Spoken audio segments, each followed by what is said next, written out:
Hotep family, I come in peace, obviously, right? But Hotep, you're tuning into the pro-black perspective on KWAZ Radio. Make sure you check out the other programs on KWAZ Radio. That is the Bitter Medicine podcast as well as the Harsh Reality podcast.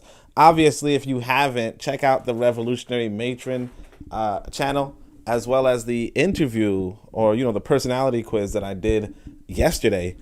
Check those out. It was really special. It was really good. And I'm pretty sure you're going to enjoy it. Without further ado, though, you're in the pro-black companion. You're in the pro-black perspective, sorry. And you're reading the Book of Power. This is episode 20, Hanging Together, by John Edward Bruce. And it's on page 180. This is 8.22, so there's 22 different things before this in the 8th section of the book, and it's going to be pretty good. This is one of the reasons why I tried to chase down this book. John Edward Bruce was a very special individual in our story, and I think I actually want to point out this too, that in recent years, there's been this obsession with, are you a foreigner? Are you from here? Which, is kind of ridiculous. But, because America is like a foreigner country. But all the same, like everybody's a foreigner in America. But, the idea, or at least everybody in this nation is a foreigner because the indigenous people were excluded from being in the nation, for more or less.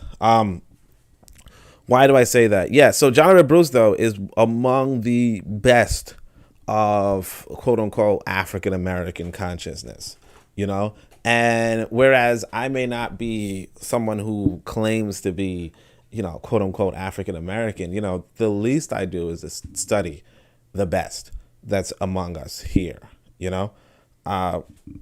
So, and that's something that I could say goes above and beyond a lot of what other people do. But I want to just jump right into this. This is called John Edward Bruce, Hanging Together. Make sure you guys drop some likes. Make sure you guys drop some comments. And we're going to go into it. So I said, in the following 1898 WP speech, Baba promotes an organization whose name I removed for general application. Because so I'll explain. The goal isn't history, but history making. Not the state of the planet 100 years ago, but the state of the planet 100 years from now. I want to emphasize this. It's not about history as much as history making. It's not about 100 years ago as much as it's about 100 years from now. Even looking back at this document, I'm saying to myself, it might be particular to African Americans. I put down African. Of course, back then it said Negro, but what it meant then as what it would mean now would be African American. So if he's giving a critique of Africans, as I have him in this book, it's really a critique on African Americans. And part of me today is saying, maybe it might be more particular to that specific demographic. But at the same time, like I said, it's not about today. It's about 100 years from now. 100 years from now, when we have a nation of our own, with our own independent learners, we want to be we're not really going to concern ourselves with the quote-unquote African American or the quote-unquote Nigerian, or the quote. We're not going to be concerned. We're going to concern ourselves with Ankobia and Ascati and Africans proper, right? And the vulnerabilities that Africans have wherever they may be. It might be that the United Snakes of America is no more, and that it's just China Minor, or Russia Minor. It might be that the United States of America has 100 states across the, who knows? The point being, though, is that it's the student 100 years from now, right? Looking back at the historical record does not care about what these identities are. They care about what the identities are at that day and age, and that's what we have to work for. We have to work for the identities of that day and age, being the Ankobia, Okay, being a nation of our own, an ethnicity of our own, a people of our own, a people with moral principles, a people with standards, a people with courage, with masculinity and femininity, with manhood and womanhood. That's what we have to work towards. So you might say, well, I don't think it's that accurate. Nobody cares. You understand? No, you should not care so much about history as much as about history making. History has passed. Okay? The enslavement of African people, the colonization of the continent, so that has passed. All right? There is something going on today, and there's something that will be going on tomorrow. And what you have to focus on is what you will bring, what you will contribute to tomorrow. And what the people of tomorrow will look at you for. Will they look at you because you preserved a history in continuing that history? You understand? Or will they look at you and say, you know what? You changed history. You changed our outcome. We were not born slaves like you were. That's really what this is all about. So even I, because like I said, I after writing this book, I might have, sat back a little bit. But, that's why you write books, because you want to capture a consciousness that you believe will benefit a future people. A lot of people write books to capture a consciousness of today, and I don't do that. I don't want to do that. I want to benefit a future people, and that's, so even if you don't enjoy it, people of the future will. So Alma Bookman comes through, says Habari za Zabuhi, which is good morning. So yeah, Habari za Zabuhi, Pia, right? All right, so let's go. But the state of the planet 100 years from now. So I also removed the aspiritual references, all right, and the different uses of Eurasian quotes. I took those out. I kept Baba's insistence on Eurasian respect and black success in Eurasian nations as a show of the state of black consciousness even back then. Part of black consciousness is to get that white respect. That's what it was then. That's what it is now. And, you don't like that. But I said, let me keep that in, because that, you want a little bit of authenticity, a little bit. I mean, you want a lot of authenticity, but also a little, like you don't want your children repeating aspiritual references. You don't want them, if they're practicing good speech or good speaking, you don't want them saying things that they shouldn't. Calling to foreign entities, whether that has a good or bad ramification, or even just entering that foreign entity into their lexicon. You don't want it in their lexicon. But, in this respect of other people, you don't want it either, but it has to be shown in the sense of, well, this might be a flaw, and you want to be able to pick up on that, right? But let's keep going. But the most appreciable aspect of the speech is its insistence on the distinctions of leadership and the power and prominence of organization. These cannot be stressed enough. What you need to do, though, is stress education alongside organization and employment as well. All right. Now, this is going to be one of the most important lessons that you're going to hear today. So please listen attentively, listen carefully. And of course, if you do not have this book already, go and get this book. All right. So look, the reality, and reality is one of the most important metrics that I can't even think of a more important metric, right?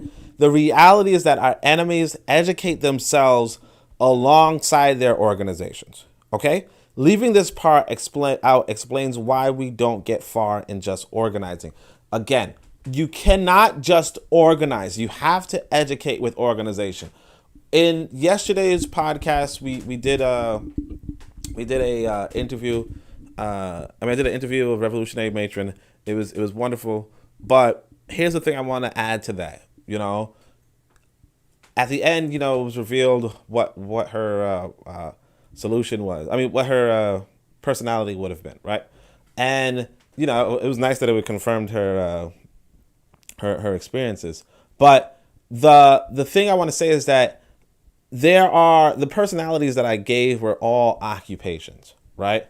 All sort of employment in a sense, right? But the reality is that a lot of these occupations require education. You understand? A lot of the occupations, and they're listed in the back of the Book of Power. So make sure you get the Book of Power. You can see what they are, particularly the studies, the field of studies that they come from. But one of the field of studies, for instance, is military engineering, right? Another one, of course, is civil engineering. Another one, practical science. Another one's pure science, so on and so forth. These all come from education, okay? And the reality is that if you're trying to organize or even nationalize, make a nation, if you're trying to make a nation and you do not have civil engineers, pure scientists, practical scientists, military engineers, governors, community teachers, community professors, so on and so forth. If you do not have these things and you're not training to have these things, the reality is that your nation is not going to be up to any sort of standard. You know, and I want to remind people too. I remember, like, once upon a time, like I said, I used to be like, you know, quote unquote traditional black nationalist. You know, we ain't have no damn sense. We just wanted to fight, right? And it used to be like that, right? And at one point, I'm standing outside, because I tell you, I was an organizer, right? I'm standing outside and I'm trying to get people to come to my meeting or come to my, you know, or sign a petition for my whatever I was doing, right? I mean, political party. We were making a political party in New York, and so, and not me, I wasn't starting it. I was just a member. I was just collecting signatures. But the idea was that let's say I was talking to this brother, and I'm like, hey, you know, we should boycott this area. We shouldn't go to this grocery store, blah, blah, blah, blah. And he says, well, how would we get food? I say, well, you could just pick food off a tree. And he just said, shut the fuck up. Like, he didn't say that, but it was like, that's the dumbest thing I've ever heard. And it's like, you know, at the time, you know, you're sitting back like, why does black man don't get food the traditional way? You know, why he don't want to farm, blah, blah. And it's like, well, why would he? You understand? Why would he want to pick food from a tree? Why would he want to farm? If he has the luxury of getting exotic items all for the cost of a little bit of money in his pocket, you know, as long as he can get money, which he can, and you're going to hear this about this inside of this. This is 1898 America. You know, this is shortly after the Civil War or whatever, right? Or like 2 generations after the Civil War in America, where black people are free 2 generations. And this is John Edward Bruce is going to tell you that, yeah, it's easy to get money. You know, so why would this black man say, you know what? Yeah, I want to go climb a tree to get food. And who knows how many. And here's the thing that's important is that when you go into cities, you have to realize that population density increases and increases to the point where you cannot, like, you don't have enough trees for the people. You understand? It's like the situation, the circumstance where you are, you know, constantly replenished by the nature around you, oftentimes is related to something like, you know, like 100 people per square kilometer or something. I don't know. I'm just gonna make up a number, right? But I was looking into, you know, I was looking into different cities, you know, like Accra, Ghana, and Lagos, Nigeria, and what was it, Atlanta, Georgia, right? The population density of Atlanta, Georgia, and Accra are about the same, at about 1,000 something square people per square kilometer, and in Lagos, it's about 6,000, 7,000 per square kilometer. The reality is, and then here's on top of that, you know, if you're in a city, chances are they cut down all the trees already. You understand? Now, obviously, you can go into the wilderness, but again, you're asking people who have been essentially domesticated, right? If you want to use a term for animals, but, you know, basically they've been, they've been urbanized, and now you want them to go hunt in the wilderness. And it's like, that might be a good solution, but there's too many people. The population has skyrocketed.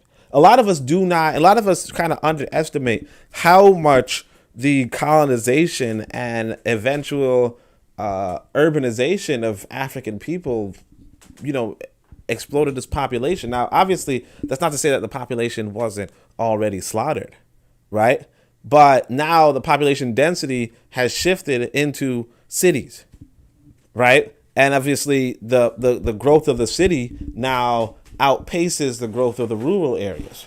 There's a lot going on. There's a lot going on, but the most important thing is that, and of course, just to tie it all back, the most important thing is that now you're going to have a whole different circumstance when it comes to your people. You're not going to have that like the way of the like the hunter, in the forest, or the hunter-gatherer, if you will. And not to say that we were hunter-gatherers, or even the way of the agriculturists may have passed. I'm not to say that you cannot individually go and find yourself a piece of land and be a farmer. That's not to say that you cannot do that. And if you want to do that, that's fine. But if we're talking about building nations, which would be land masses of millions of people, right? If you're talking about directing the course of millions of people, then, simply saying, hey, you know what, everybody get a farm and everybody, it's not going to cut it. It's not going to cut it, because you're talking about governing millions of people. And so you would want an educational infrastructure, just for the youth. You would want industry just for, just for keeping ahead of your opponents and your enemies. You understand? You can't just have a bunch of farms, because a bunch of farmers will not be able to defend themselves against anything. You understand? If I want to take your farmland, and we know this, in fact, a lot of people can tell you about the situation going on in Nigeria. And in Nigeria, the Fulani herdsmen are going into, I want to say, Yoruba or Igbo land, and they're just taking over their farmland because they are armed. And of course it behooves us to understand that if you are the president of this large landmass, right? Nigeria is this large landmass, and it has this huge population of like 200 million people, right? Which is about as many white people as there are in America, right? It has this huge landmass. It has this large amount of people. How are they going to, even, like, if they had the ambition to defend against the terrorism of these Fulani herdsmen, which some people are saying they do not have that ambition, but if they did have that ambition, how do they defend these small little farms, right? How big does the military have to be to cover the ground of a guerrilla campaign against the farmers? There's so much going on, but the point being that, if you were looking to defend something like that, right? And I'm not to say that, and if you have ambition to inherit Nigeria, go for it, right? I think that would be a difficult one, but it's up to, you're on Cobia. We are the special. We are destined for greatness. So the point is, though, that if you have that ambition, you have to realize that defending 200 million people and so many small towns, on top of defending your urban cities, will require that you have military engineers, civil engineers, strategists, so on and so. Like, it will require that you have census. It will require that you have these advanced studies, and of course, that's where it comes in, and that's what your enemies are doing. And that's what you're not doing. And this is why your enemies are going to stay ahead of you until you get right. And of course, that's by getting right. One of the things, the first step I would say is go get yourself the Book of Power, right? Alma Bookman says both. All right. I don't know to what, but both. All right. But all right. So, I think both Fulani, Igbo, and Yoruba, right? Okay, so the reality is that our enemies are the case. So come on. Remember, they don't, and so here, let's just to emphasize it, right? Remember, they don't just support medical practitioners. They support degreed medical practitioners. This is purposeful. So that means that they do not support, let's go to this COVID example, right? They do not support, anybody saying, hey, I cured COVID. They say no. Who like for instance with America, they don't even go to Cuban. I mean, I think somebody pointed out somebody in South Africa pointed out. This is a white boy actually, so that's why I didn't say his name. But this white boy points out that he's in South Africa and he's like, why is there so much stress? Why is there so much emphasis on the West's vaccines and not Cuba's or China's or Russia's? You understand? Like, and not just that, they also do not support, as Harsh Reality Podcast would point out, or other people, but a lot of people, they don't support, having a good lifestyle. They don't support blah, blah, blah, which I'm not going to say is effective or ineffective, but the point is that they do not support just medical practitioners, but degreed medical practitioners. And of course, they support the agenda. They have to. That's the whole point. It's purposeful. Okay? Because somebody who is degreed chances are is often in debt, and you're going to see that. So moreover, that's why I'm saying this is really important, really critical. Turn up the volume, all right? Moreover, those degreed medical practitioners, if they were commoners, so remember, there's two different types of people. There's commoners and elites, right? If they were commoners, often start off in debt to Eurasia's elites, right? So if you, like for instance, when I went to study astrophysics, I had to take out a loan. From whom? From the people in power in America. So the people in power in America said I had to borrow money from them, right? In order to train under them, so that when I train under them, I would have to work for them. And when I work for them, I will have to do their bidding and their agenda. Otherwise, they will make it so that I could stop working for them, and then I cannot find a livelihood in this country. Okay? And of course, you might say, well, it's not, well, why don't you just leave the country? And I realized this, check this out. I realized this, that, it's actually easier said than done. In the sense that I'm thinking about, let me get my black, whatever, down to Africa. And it's like, realistically speaking, I do not know the languages in Africa. Now, of course, I could learn it, but even that's complicated. Because you're in the middle of America, right? If you're in the middle of America and you want to go all the way down to another country, the reality is, and of course, you can have your little books. But who do you trust? Especially if they taught you a bunch of suspicion. Now, some people say, hey, if you go to certain parts of Africa, people are so trusting and so on and so forth. That's true. But I already told you that there are suckers everywhere. You understand? There are suckers everywhere. So if I'm walking around with a book, let's say, I don't know what they speak in Rwanda, but let's say it's like Key Rwanda, Key Rwanda to English, right? I get that book and I'm in Rwanda. I ran away, right? I'm in Rwanda and I'm looking around. I'm talking to people with a book in my hand, however they say it, right? Then what? You understand? You telling me I'm not going to be a mark? I'm not going to be a sucker to somebody down in Rwanda with a book in my hand? Can't say nothing? You understand? But, however, look this out too. If I want to transfer my money down there, you know what's going to happen. How do I do that?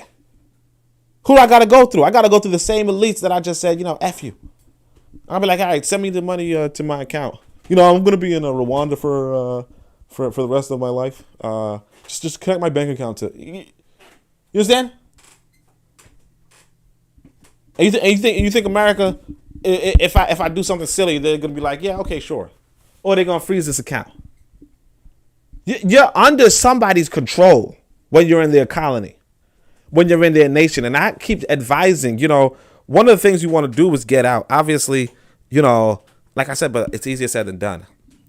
My impediment, my biggest impediment, well, not impediment, but one of the things that I'm, one of the things that complicate my journey is, of course, like I said, I have a son, and I don't want to be a deadbeat, but it seems like, that might just have to be, which I don't know, but that's really one of the complications. But anyway, otherwise, but that's that's neither here nor there. There's very few solutions because it is what it is, right? Solomon Bookman said yes. All right, let's go. So moreover, those degreed medical practitioners, if they were commoners, often start off in debt to your age's elites. So other elites employ them in medical institutions for their elite benefits under the pretext that the commoner can repay their debts and eventually sustain a lifestyle as long as they follow the elite's agendas. It's a whole system, not simply support, but an arrangement that primarily benefits a racial elite and secondarily benefits their racial commoners. You know, basically what I'm saying is this, that you let's say it's your medical practitioner again, right? You're a doctor, right? You are going to get some good money if you save the lives or extend the lives of rich white folk. Okay? If you say, you know what, I want to go and do something, you know, if for instance, like you're a doctor, right? A lot of your money is going to come from insurance. Okay? Insurance companies. Because no people can't afford what you're doing and whatever. But basically, in order to get that money from insurance companies, you have to recommend ways to keep people sick. That's just conspiracy theory, I know, but I'm just saying you have to recommend the medicine of the insurance companies. Whatever the insurance company wants you to do, that's what you do. And if you say, you know what, no, I want to do a more holistic, healthy, alkaline, whatever. If you want to do that, you ain't getting no damn money. But you still owe money. Ain't that funny? So now you. So the thing is this. First off, you were indoctrinated in the school system, in the full system, right? You were indoctrinated in the full system to give whatever the insurance company is giving. Because the insurance company, a lot of the medical school is just going to show you, yes, this is the result of this experiment and this test, and this is how it works on these people, and so on and so forth, and this works, and blah, blah, blah, and this works, and this works, and that works, and that works, and this is better than that, and this is better than that, and this is better than that, to the point where you are going to, if you're not convinced, right, then you already had something in your head. Then you had no damn reason going to that school. But if you were convinced, then suddenly that's what you're going to recommend, even if the experiment had nothing to do with African people. It only had to do with these rich white folk. You understand? Because they paid for those experiments. You understand? And so basically, you are going to repay that debt by serving the same people who gave you the debt in the first place. And I'm just telling you what an IS is. And again, like I said, this is in the book. It's there. I mean, you see, I say it, then I read it. You know, I read it, then I say it. It's in the book. I'm telling you, this is a different type of book. You're not used to this. You're not used to that. You know, you heard a part of what I just said. You ain't hear the whole story. And I'm telling you the whole story. But for instance, a degreed medical practitioner, particularly in debt, has limited options for employment to repay that debt. You know, how much is med school? It's expensive. How much is law school? It's expensive. You understand? And not just those two, but like I said, you could do a physics degree. It's still expensive. You can't pay off a physics degree flipping burgers per se. I mean, you could, but again, you still serving the elites. You're not what are you doing? Especially if your people do not employ your people, what are you going to do to pay back this debt? What are you going to do to afford this school? You have to serve. The system is designed for the service of you, the commoners, to the elites. And sure, eventually you can become the elite if you work it out and so on and so forth. But a lot of times, in order to become that elite, you have to think like the elite. You have to agree with the elite. You have to understand the elite structure. You got to kiss ass to the point where the elites see you in them. It's a lot of times that's how it is. You understand? A lot of times that's how it is. And it makes sense. It's a good system for the elites. But the only thing is this, and it's not to be anti-elitist. It's for you to understand that on the continent of Africa, you have an opportunity. You have an opportunity on the continent of Africa. You have an opportunity to be a part of that leadership that brings about that Pan-African unity. because you understand that if you're bringing that kind of global, if you're bringing, let's say, if you have these degreed medical practitioners on the continent with African scientists, African medicines at the core of it, right? What you'll then have is that the elites in Africa, which would include you, can now extend your lives. You understand? And they want that. They want that. High-speed internet, if you could figure that out, civil engineering, if you can figure that out, high-speed internet on the continent, they want that. For cheap, they want that. Launching satellites, they want that. You can do that. Ain't nothing in the world told you that only white people could do that. You could do that. You could launch a satellite just as much as the next man.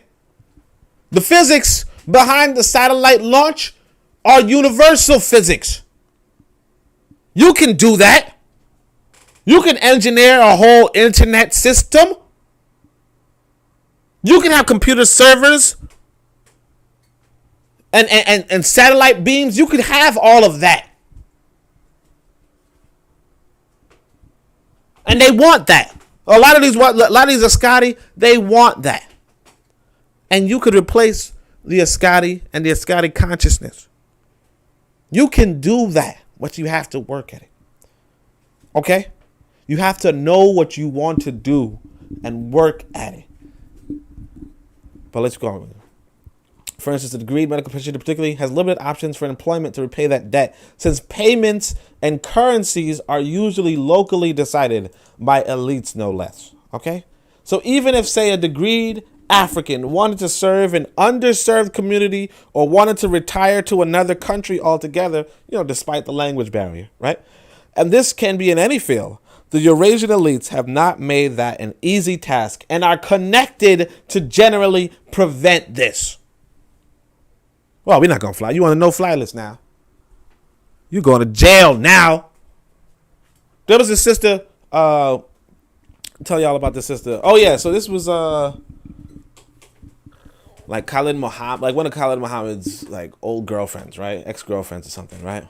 But I mean, she's her own woman, but I shouldn't even say her name. But she's a good lady. I got a chance to meet her. One of my friends got a chance to like work with her and for an extended amount of time.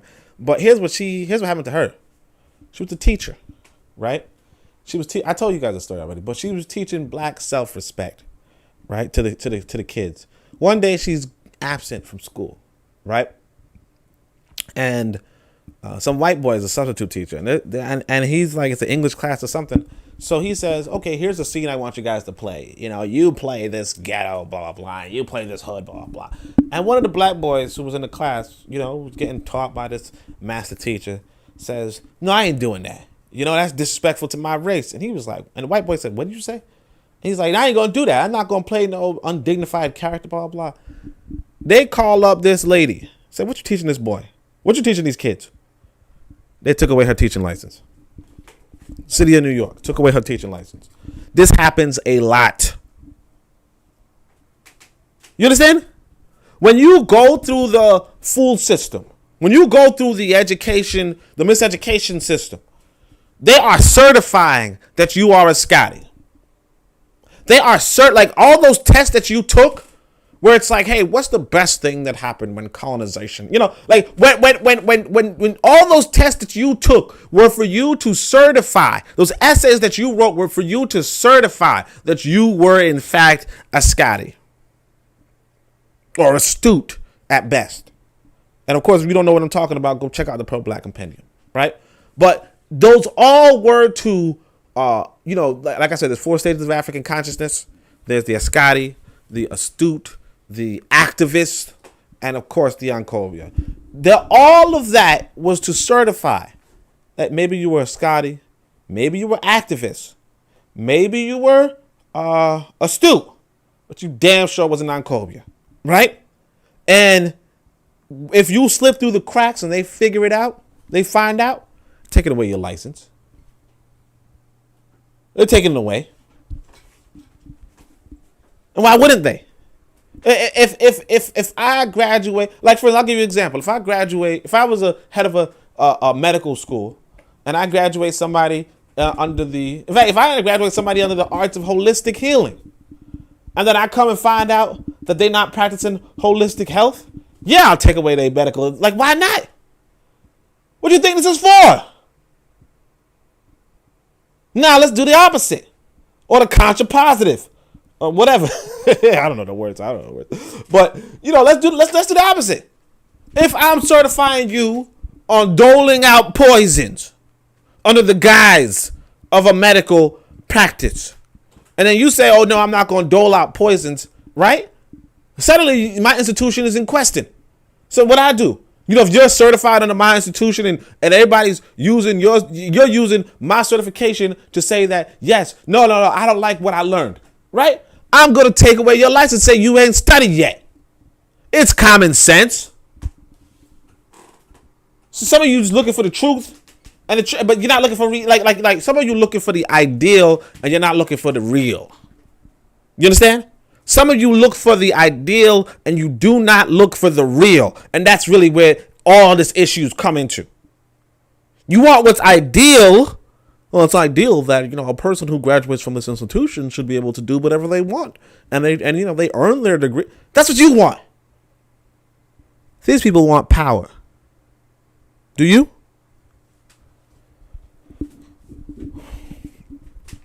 So, let's see. Yeah, and they made it easy to prevent this. So you may think a way around this, and you can. But it's most important to realize what is going on. And like I said, you could think a way around it. You could learn a language. You could escape your debt. You could take your knowledge elsewhere. That's easy. I'm not saying you can't do that. Y'all saw I did an app yesterday. I didn't get to show you guys that part of it, but I showed you the Swahili app. That was a Swahili app. I just modified it a little bit. You can pick up on Swahili. You could pick up on Kinyarwanda. You could pick up on whatever language. Easy. Here's another thing you could do. Well, as long as you're not on bad terms with America. In fact, even if you're on bad terms with America, you can go to some embassy. Let's say not the American embassy, but some other English speaking embassy. Let's say, not say English, but Nigeria. So the Nigerian embassy in any African country, they probably speak English. Now, they might not necessarily help you, but you could pretend to be a Nigerian, you could pretend to be a Nigerian. They might not help you because you're not Nigerian. Let's say if you're not Nigerian, right? You can pretend to be a Nigerian, be like, oh, I lost my papers, with a little pigeon or whatever, right? You can do that, and then they can assist you in whatever country you go into. You understand? You don't have to go to the American embassy. American embassy might be like, oh no, you're on this list, blah, blah, blah. The point is that you can get around not being able to speak another people's language, notwithstanding. Okay? But that's not the point. The point is not for me to tell you good ways to get around whatever. The point is for me to make you realize that you're in a system that's centered around education and miseducation in order to, or I should just say education, but you shouldn't be here. So you're being miseducated, right? But because the white boy is going through the same thing, the white, like this scene that I described earlier, part of the reason why I said medical practitioner is because it's based off of a freaking white person's TV show. Part of it, a white person's TV show came to mind when I was reading this, when I was writing this, in the sense of, and I shouldn't even admit this, but they had a medical, I'm not even going to say what it was, all right? But they had this medical professional, white boy, who was in conflict with doing what the insurance company wanted of him. And then the rest of the the board was thinking about firing him if he didn't just go along with some sort of procedure. It might have been some sort of surgery. I don't know. But the point is that this happens to white people. Of course it's going to happen to you. Now, you might think you're persecuted. No, you're not persecuted. You are, I want to say, what's the word I use? You are, there's a word for it, but you're just in the wrong place at the wrong time. You understand? You are I want to say removed, because the word coming to my head is dislocated, but that might sound a different sound different, but you are just in the wrong place at the wrong time. That's all. You know, this is a system that they have for themselves. You need to go into your system. That's all. And your system, and the thing is this, that you don't have a system where I'm telling you to go. I'm telling you to go. You don't really have a good enough system. That's where you come in. Because you have the knowledge in your head. You have the ability with your hands. That's where you come in. All right? That's where you come in. So EL, Peace Family, says, many black people are underemployed, unemployed in the West, and they could really help the continent. We don't talk much about the talent wasted. Yeah. We don't talk like we don't talk enough about the talent that we're wasting in another person's nation, because the reality is this, that every nation on this planet is to serve the upper class. Because the upper class runs the thing. Upper class is running the thing. The overclass is running. It's called the overclass for a reason. There's an underclass and an overclass. The overclass is running the thing. So they're doing it for their benefit. You understand? Anybody who benefits otherwise outside of this upper class are only benefited coincidentally. You understand? But it's just common sense. Politicians are going into the political office to write laws that benefit them first and foremost. And this is how it is everywhere on the planet. And that's just something that we refuse to understand in the quote unquote black conscious community. We refuse to understand this in the black nationalist or the Pan-African community. We want to say, and even you read Jonathan Bruce, you're going to see, he's like, oh, it's about the commoners and about the most people. You got to serve the most people. We want to think that. But as soon as you understand that, you know what? Looks like the system is in place to serve this small minority, right? You know, it's to serve George Washington and James Madison. You understand? It's to serve Buhari.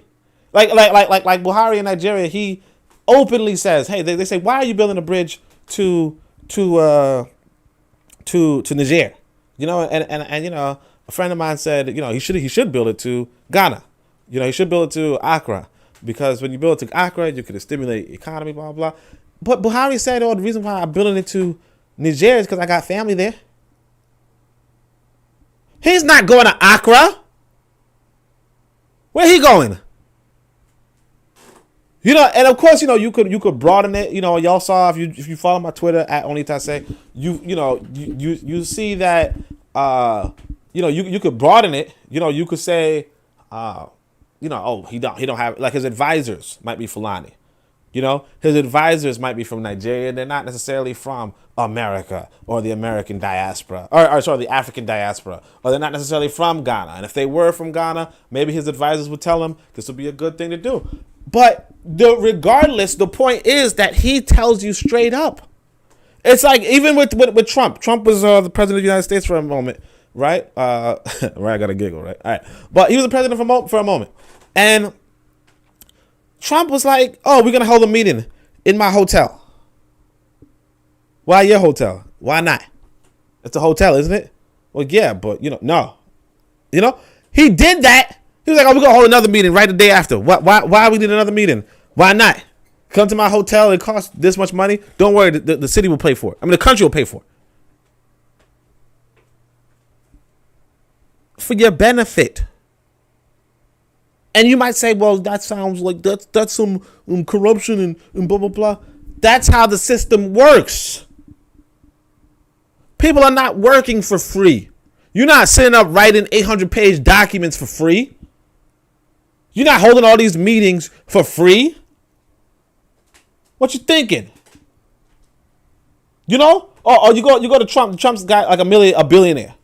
You know? And they're paying him, what's the salary for the president? Like $400,000. You think a billionaire is worried about $400,000? You think he's going to work his ass off for $400,000?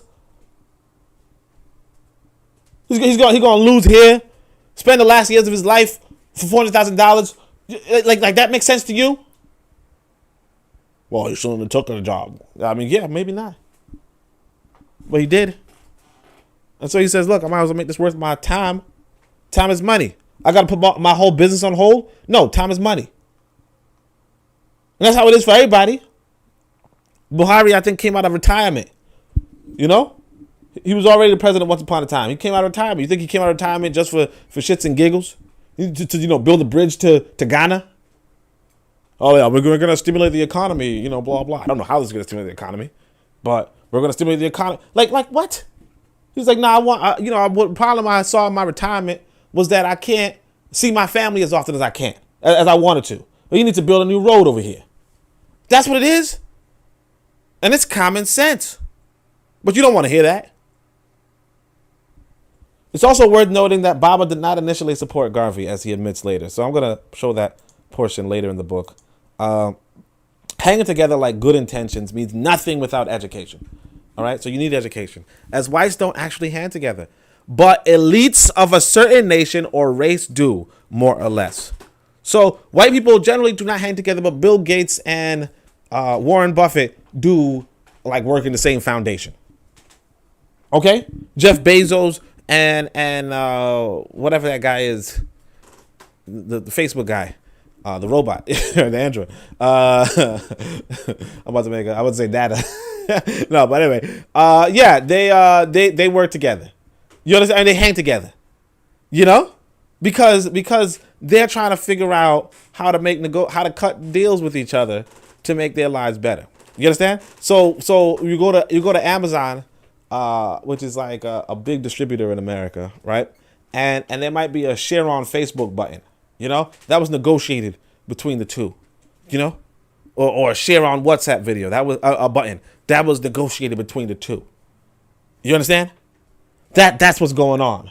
Rich are hanging together, and look here. There's some lucky commoner who got to make that share button, make that share logo or make that share functionality, and got big money from that. That's what you have to understand. This is how the world works. Okay? More or less. So further, you need to do away with this overdependence on the masses and the commoner. You gotta do away with that. That's something that's what I'm saying. That's the flaw of the black nationalists before me. With the exception of Garvey. Okay? With the exception of Garvey and maybe a few others, right? But, like I said, the typical American, like I call it ACPA, African-centered Pan-Africanism, but the typical American black nationalist will have this over-dependence, this over-emphasis on the masses and the commoner. And of course, I gave you guys the names. I said, before I gave you a post, I said Nelly Fuller Jr., Amos Wilson, Malcolm X, those three great people. Well, except for Nelly Fuller, but good people, right? And yet there's this over dependent on the masses and the commoner, and that idea can cost you, because there's no way you're going to have more influence over the masses and the commoners than the elites, unless you become one. All right. Most Africans, past or present, have been misguided to over depend. Instead of the masses, you, the thinker, the Uncobia, need to change the future. The white elite as the employer of the white commoners, remember, as the employer of the white commoner, makes the illusion of white unity uniformity. But there really is no mass sentiment. The reality is this, that I could go to white folk and they're not necessarily going to be hostile to me just because I'm black. I'm telling you the truth. And this is what confuses a lot of black folk, because they're going to be like, well, white people aren't racist because I know this white person who's pretty good to me. And you're going to have that. You're always going to have those conversations because you're pushing a false narrative. It is not about like the illusion of white unity, uniformity. It's not about yours. If you're seeing white unity, uniformity, you're going to become confused when you don't see it. When you see that white guy who's like, nah, white people have been imperializing, blah, blah, blah. And then you're going to say, what's going on? Remember, you have to have the knowledge. You have to go to reality right away. There's no real mass sentiment. It has always been and always will be elites as employers, owners, and so forth, systemizing the behavior of the masses. This is the public fool system. Therefore, if you as a person of consequence that will bring about this is you as a person of consequence that will bring about consequences. The inconsequential will be inconsequential. You need to understand that. Now, unfortunately, I didn't know I was going to take so long in this exposition. Give me 2 seconds. I know some of you were just like, wait, where's your son? Yeah, he's not. He was supposed to show up, but I'm gonna tell him to. Yeah. All right. So the organization under the wise and careful. All right. So that was the exposition. Let me know what y'all think about the exposition. Let's see. Alan Boatman says, but isn't that the problem, that we don't have leaders who are invested in the well-being of the nation? Hold on a second. I skipped one. Sorry. EL says the people with the advantage take advantage of their every advantage. I don't remember who said that quote. Yeah, people with advantage take advantage of every advantage. That's it. If you have an advantage, you're going to take advantage of every advantage.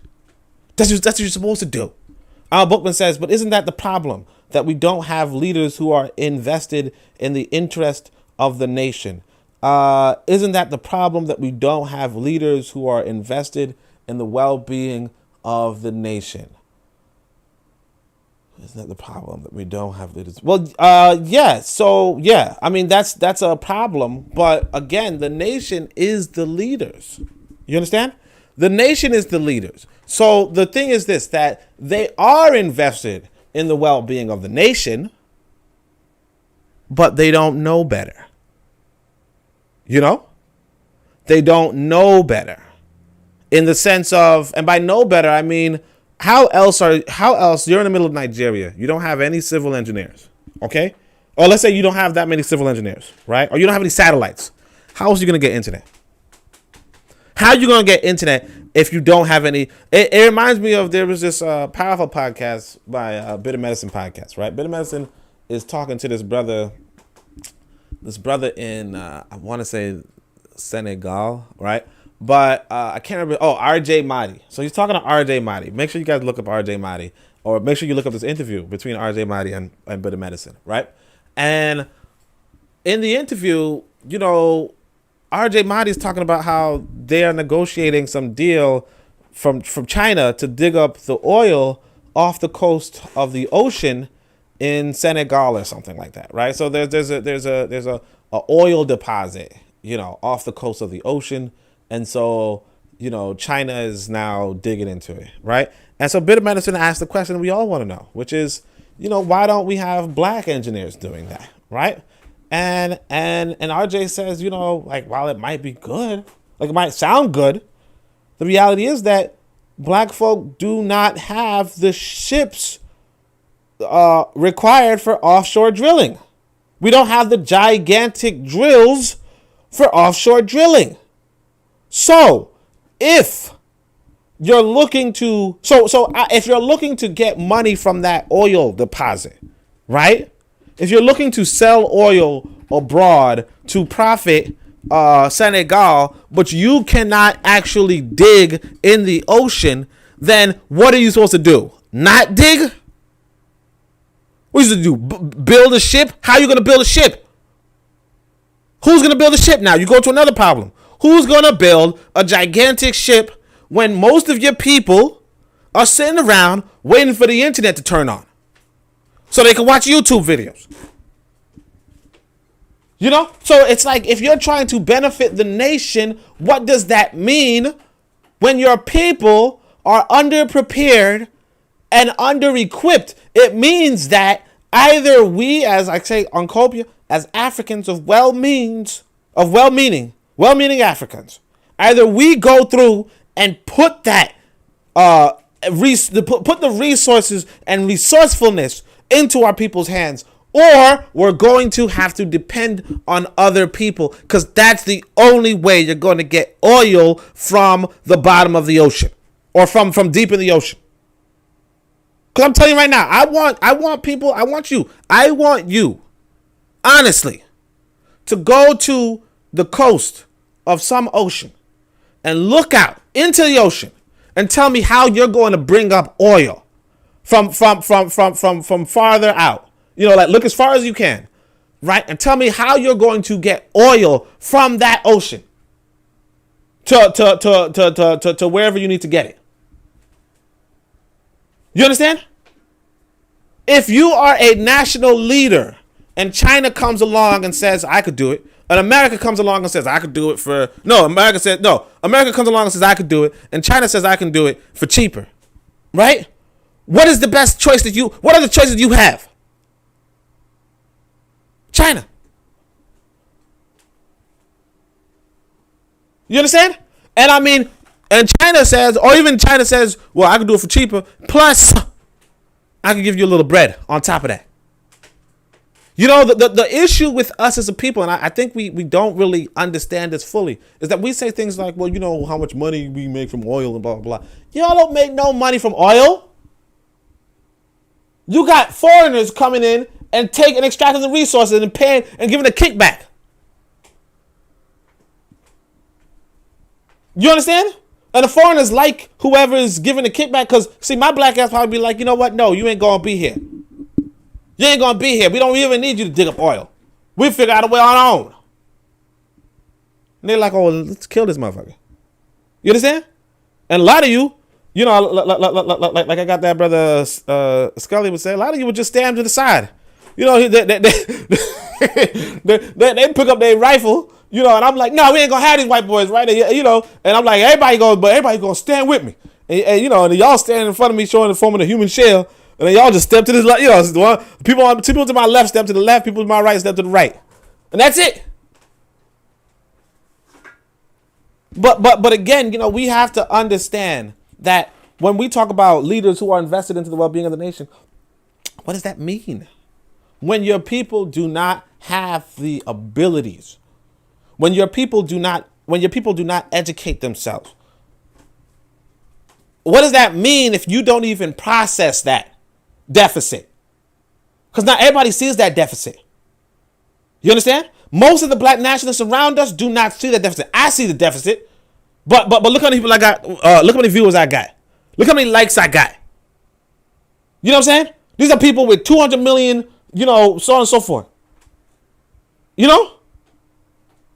It don't matter if I see it. It don't matter if you see it unless and until you work your ass up to the top. That's it.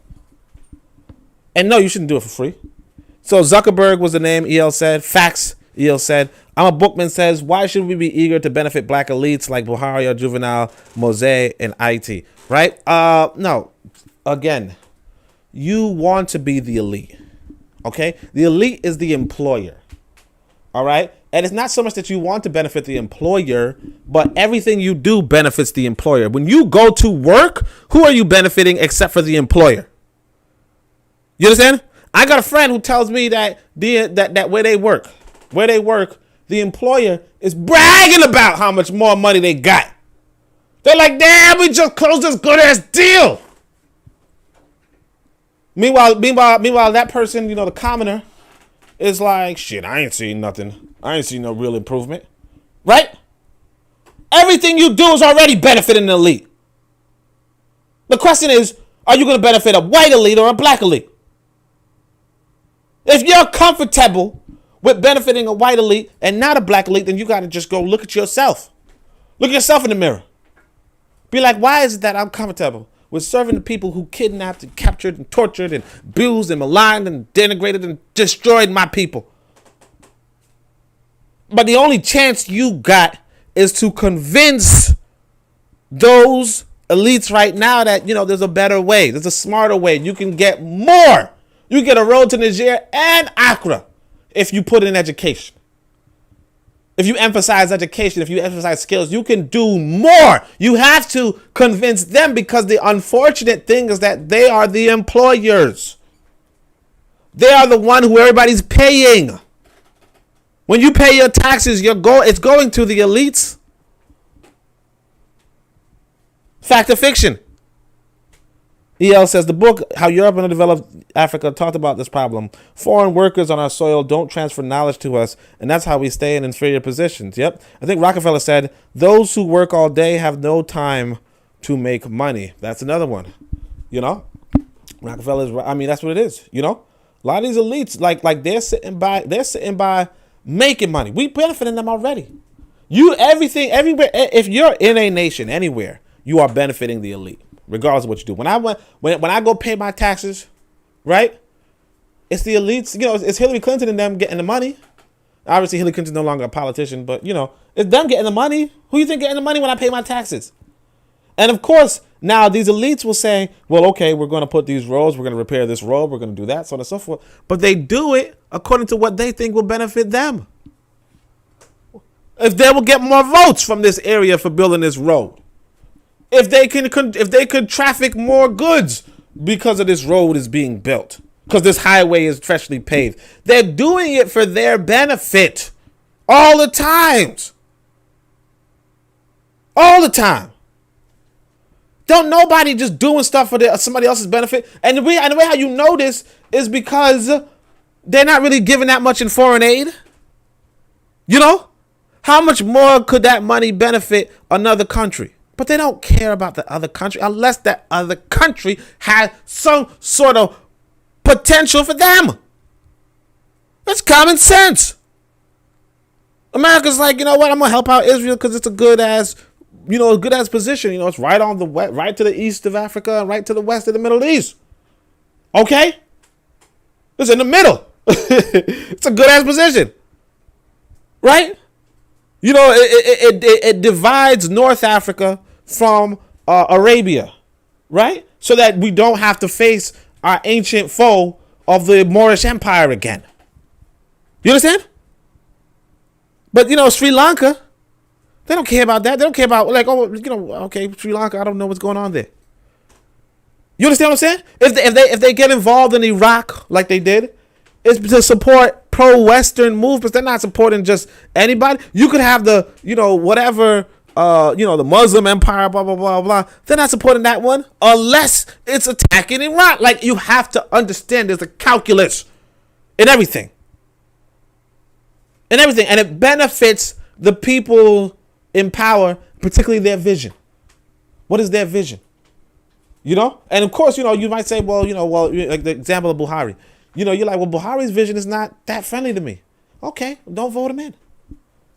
It ain't complicated. It ain't complicated. But of course, if he got voted in, that's your problem. Shit.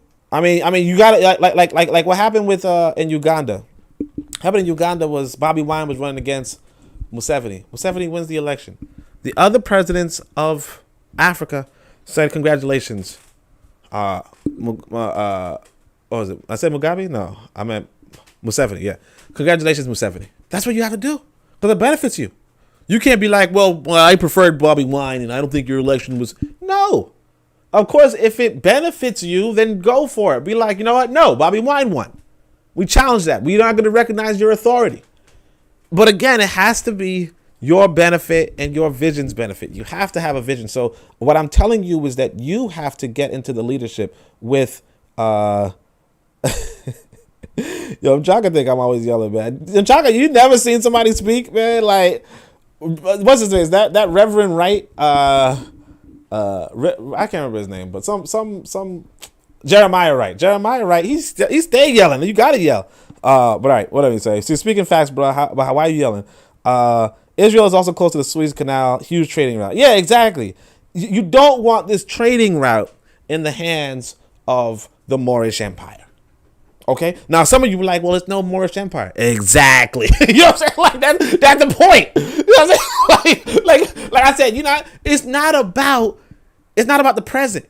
It's not about history, right? It's about history making. These white people are making history by stopping the Moorish Empire from even forming. Because see, if they just let Israel get consumed, right? They're going to consume Israel, get the nuclear weapons, get the nuclear weapons, right? Get the technology, get this, so on and so forth. Then they're going to overrun the North Africa again. Then they're going to come from North Africa with this huge population and go into Southern Europe again and Western Africa again. And that's going to threaten the American empire. So instead of letting all of that happen, what does America do? It attacks North Africa. It attacks Israel. It attacks the Middle East. It attacks Western Africa. It even keeps, that's what it does. It does those things, and so the Moorish Empire that had subjugated them for 700 years does not even form. It's called history making.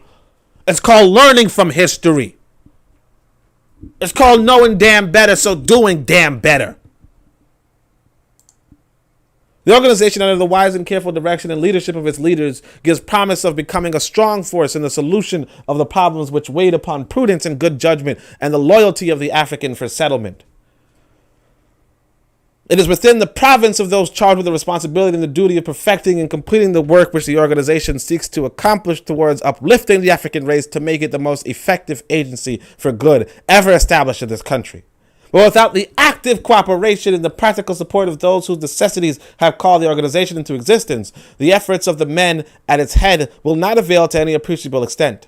The maxim, many hands make light work, applies to the work and mission of this organization, which is primarily the amelioration of the condition of the American, wherever it differs in any particular form than that of any other class of the citizenship having equal natural, civil, and political rights.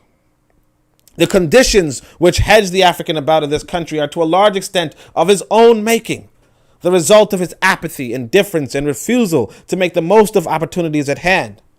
When we take time to look facts squarely in the eye, we cannot fail to observe that the Africans who make the loudest complaints about existing conditions which hamper and annoy them are those who do the least to change them.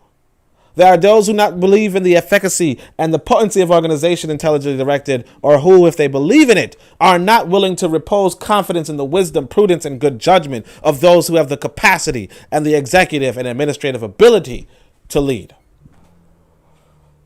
Okay, so, I want to rush a little bit so that, because I did take a long time with that exposition, but that was a good exposition, right? Right here, boom. This is it. When we take time, and again, I said it would be better. No, I don't want it to be better, but it would be different if I said, this is the condition of our people. It was particular to 1898 America. It seems like it's particular to quote unquote African Americans today. Although I'm just saying that because that's the population I know best, right? Maybe this is how it is all over the world, right? But this is how it is. Complaining, and here's the issue though. In America, the reality is this, that you might be hopeless. Because again, you do not have, you're not going to infiltrate the leadership. You're not going to infiltrate the elites.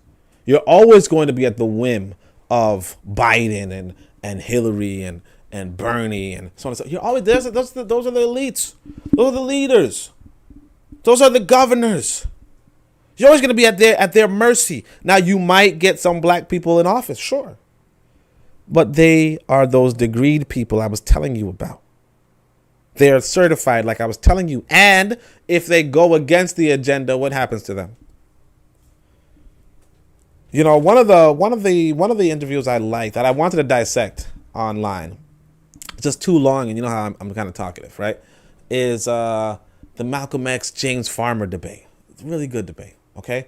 Really good debate. Not a really good debate, really, but it's an all right debate, right? In that debate, I would tell you that was where I heard Malcolm X say something along the lines of, well, if you're an African, if you put on a headdress or whatever, right, a head wrap, right, then you would get more respect, because the notion was, I think he was talking about reparations and saying that reparations should only go to, pretty much, quote unquote, well, we would say today, American descendants of slavery or whatever, right? And he was like, if you're a continental African, you get better treatment. And James Farmer was like, no. But, to a certain degree, it's true that foreigners, anywhere you go, like tourists, foreigners just get treated better by people because, why would you mistreat a foreigner, right? Why would you mistreat a tourist? It's just weird.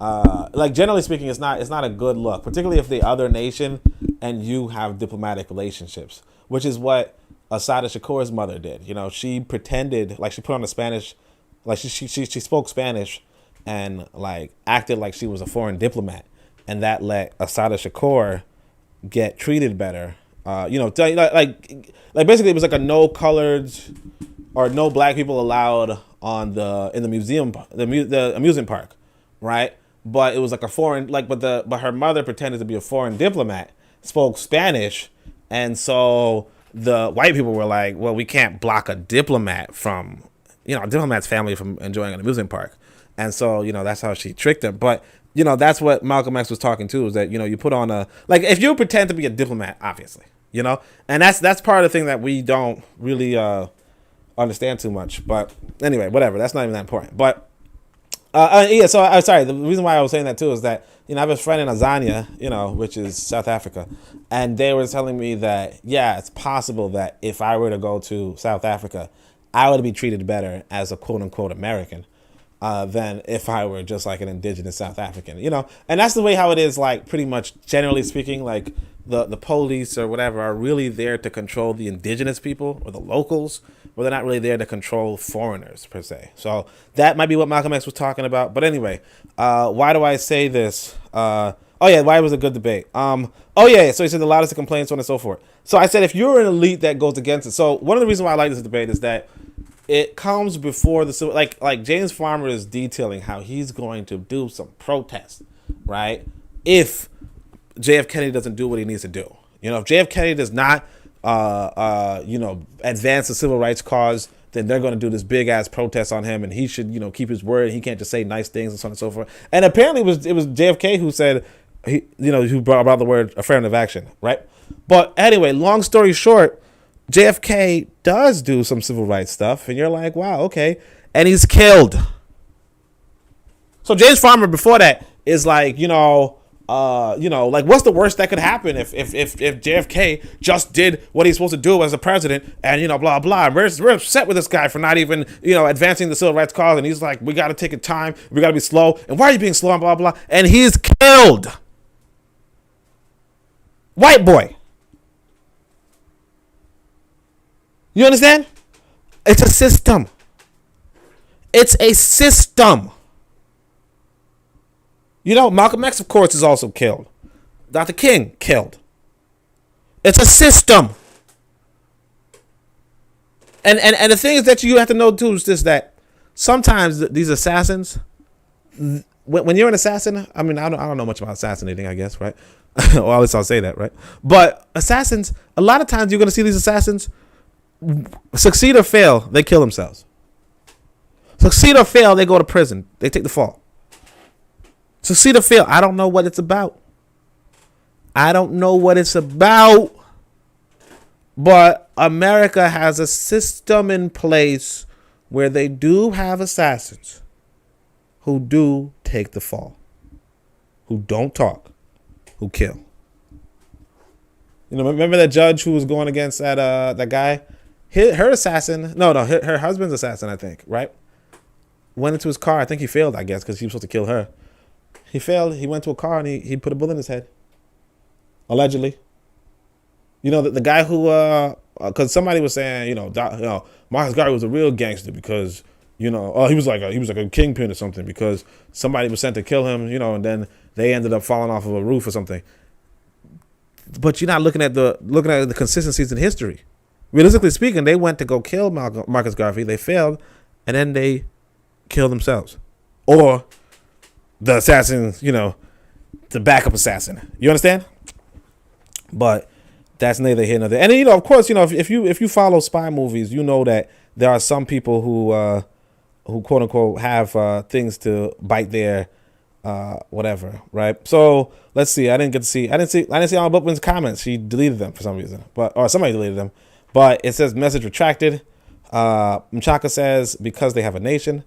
Bitter Medicine Podcast says not necessarily better, but definitely different. And then Melanin 100% says here, brother. So I'm gonna say peace to Melanin 100%. And of course, right here, I want to say this too. The conditions which hedge the African about in this country are to a large extent of his own making, the result of his apathy, indifference, and refusal to make most of opportunities at hand. And of course, this could be all over Africa. Because again, like I said, you can't go into the ocean and get oil. You don't have the capacity. You don't have the infrastructure. And I want to say, is that your apathy? Is that your indifference? Is that your refusal to make the most of opportunities at hand? Kind of. Kind of. The reality is that you as a nation are not even developing yourself to the point where you can dig up oil. Okay?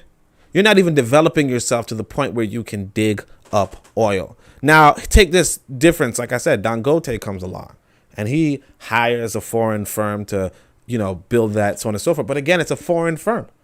But why does he do that? Because you can't do it with your people. You don't have the industrial revolution that happened maybe 200 years ago has not caught up to our continent yet. Okay, if for some reason it hasn't caught up to what happened in the Industrial Revolution was I think somebody put out Rockefeller earlier. I think Rockefeller might have. I don't remember what Rockefeller is famous for actually, but it might have been oil, right? But the other person in question is Carnegie Mellon, right? I don't know if it was Rockefeller or Carnegie, but I know Carnegie. Carnegie or whatever. He's about iron. Getting that steel, that iron refinement. The iron, getting the iron ore from somewhere and then fixing it up and making it, whatever. And of course, he doesn't know how to do this himself, but he had money, I guess, or maybe he didn't have money. But you put it together and you sell it, so on and so forth. Point is, that's what you need on the continent. That is what you need on the continent. You need the iron ore, the iron manufacturer, so that you can get that ship. So you could sell the iron to a shipyard, and when that shipyard constructs the ship, that ship will have the drill, and that drill can get the oil deep in the ocean, because you cannot swim deep into the ocean to pick up oil. You will die. You will drown that way. If you do not have the proper equipment from years of industrialism, if you do not have that, you will die. EL says, this is one of our major problems, that we don't use assassins. Yeah, you definitely do want to use assassins. I'm not going to trip you. I'm not going to hold you on that. But look at this right here. This is important right here. I wanted to, this is why I hold it about. Who have the capacity and executive administrative ability to lead. There are some people who have the capacity and executive and administrative ability to lead. You have to say, is that you? Just look at that as Sankofa. You have to say, is that you? All right? Because some people need to lead. Because the reality is this: you're not going to build ships. You're not going to build ships to drill oil at all, unless one of us comes through and says, you know what? Yeah, let's do that. Like Dangote, until Dangote says, yeah, I want this iron ore for myself, you're not going to do it. Now, a white boy is looking at some map, some rich white boy is looking at some map and says, there's some oil deposits. Like I said, I one of the reasons why I withdrew from astronomy was I kind of went to astronomy because I was like, or astrophysics, because I was like, I want to do something that's no harm. There's no way you can make any harm of this. I don't want to be a part of the white boy's war machine, right? I do not want to be a part of the white boy's war machine, so I'm just going to look at the stars. All right? No way this white boy could militarize this. Think again, right? White boy, I'll later find out that NASA, National Association, I don't know what it's called. North American Space Agency, I don't know. But whatever, a National Association, I don't know, something. But NASA says, I come to find out that NASA was using its satellites to locate coltan deposits in the Congo, and help the Americans secure those resources, and or kill people who were defending their land and their people from Americans, whatever. Point being that even NASA is used in this conquest and conquering, so on and so forth. But the point really to emphasize is that you see this map of Congo, right? That map means nothing to most people, but somebody says, you know what? Looks like there's coltan, and I could use that for my profit. Let's get it done. Somebody says that. Now, you don't say that. Because the reality is this, you could be in the Congo somewhere, you ain't thinking nothing about no coltan. What do you care about people having supercomputers in the middle of North America? You don't give a shit. You understand? That's apathy, indifference, refusal to make opportunities at hand, right? But the reality is that there's no opportunity there because that mineral means nothing. It's like dirt. It's like dirt. Like, nobody's stopping, what this white boy basically said, yo, I'm interested in this dirt. That's what he said. I'm interested in this dirt. You understand? Now, what you have to do is you have to figure out, well, why is this dirt so important? One, do your little scientific, you have to have an infrastructure to scientifically investigate it. And then you have to have the capacity to apply that science so that now you can benefit from like a fully technological community. You could benefit, but it's not going to come about it's not going to come about from the masses. That's for sure. Because there's no way for you to look at dirt and say, you know what, I could make a computer out of that. If you don't got no computers. No way. And I mean, some people might be like, well, it's not dirt per se. It's just, it's just material ore inside of whatever. Now EL got messages retracted. What's going on? Everybody just, I don't know what's going on. All right. So anyway, LOL, DOD is in space. Chaka says DOD in space. EL says, I believe the diaspora could dwarf other people's investments in Africa. Yeah, definitely. F-35 can't fly without coltan and rare earth metals. Yeah. So rare earth metals, they're not important. They're not important to most people. They're not important to the masses. They're not important to they're not even important to the leadership of Africa right now. This is what we have to figure out. The people in Senegal with the ocean, the oil in the ocean, far to the side of the ocean, that oil is not important to them. It got nothing to do with them. Somebody just came along and said, I'll pay you for this oil because we were running surveys, oceanic surveys, and it's important to us, right? So we'll pay you because this is your international water. That's all that happened. Same with this coltan. It's not important to nobody. Rare earth metals are not important for anything if you do not have F-35s, as EL points out. They're not important. You understand? Now what happens is that America comes along and says, well, we got to get this because we want to have these F-35s and we got to keep it from the Russians. And so now the Russians and the Americans are fighting in the Congo for these rare earth metals, and the people in the Congo are getting caught up in it. And they're like, hey, we'll pay you to go shoot these people so that we can get this rare earth metal. It's like, yeah, sure, why not? I mean, what else am I going to do? You bomb my city. Oh, we got to stop them. They're bombing our city. They're the terrorists. It's like, yeah, sure, they're the terrorists, whatever. Like the Americans are like, yeah, whatever, they're the terrorists. Just make sure you deliver the goods. That's what's going on in this world. That's real geopolitics. You know what I'm saying? Not this other stuff you guys talk. That's real geopolitics. But anyway, let's keep going. The African too readily mistakes kindness for indulgence and discipline for oppression. You think discipline is oppression? He abuses the former and revolts at the latter. And it is this misunderstanding of the scope and meaning of these two simple words that make him shiftless, worthless, aimless, and spineless cowards and peripatetic martyrs to the white man's contempt and the burden of black men who try to inject a little manhood into his anatomy by subjecting him to rigid discipline wherever he can be recruited into organizations having for their object the greater good of the greatest number. So again, the greater good of the greatest number. Again, this is one of the complications, The reality is this, that honestly, a lot of what goes on is not necessarily for the greatest number. Now, it is secondarily. It's primarily for, I'll say it this way. Primarily, going over to the foreign land to get that coltan is not for the greatest good, for the greatest number. That is for the person who has the F-35s. It's for the person who has these Intel Pentium processors. It's for Intel. It's for so on and so forth. That's what it's for. Now, the greatest number benefits in the sense of, well, I don't know how the F-35 bomber, you could see how that might be tangentially.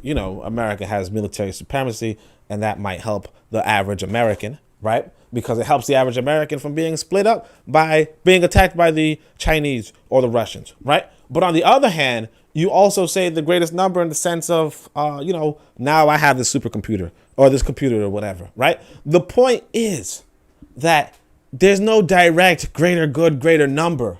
The point is that they got the they got the coltan in order to sell it, at a profit, in order to build complex machinery. That's what they have the rare metals for. It's not the greater good for the greatest number. Nobody cares about this rare metal. Nobody outside of these capitalists, right, or these militarists care about or benefit directly from the acquisition of coltan, from the acquisition of these rare metals.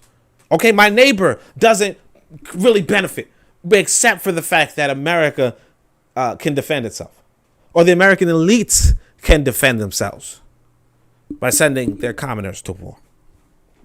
You understand? Again, you have to, we're of this opinion that America's trying to benefit. They're not. America don't give a shit about you.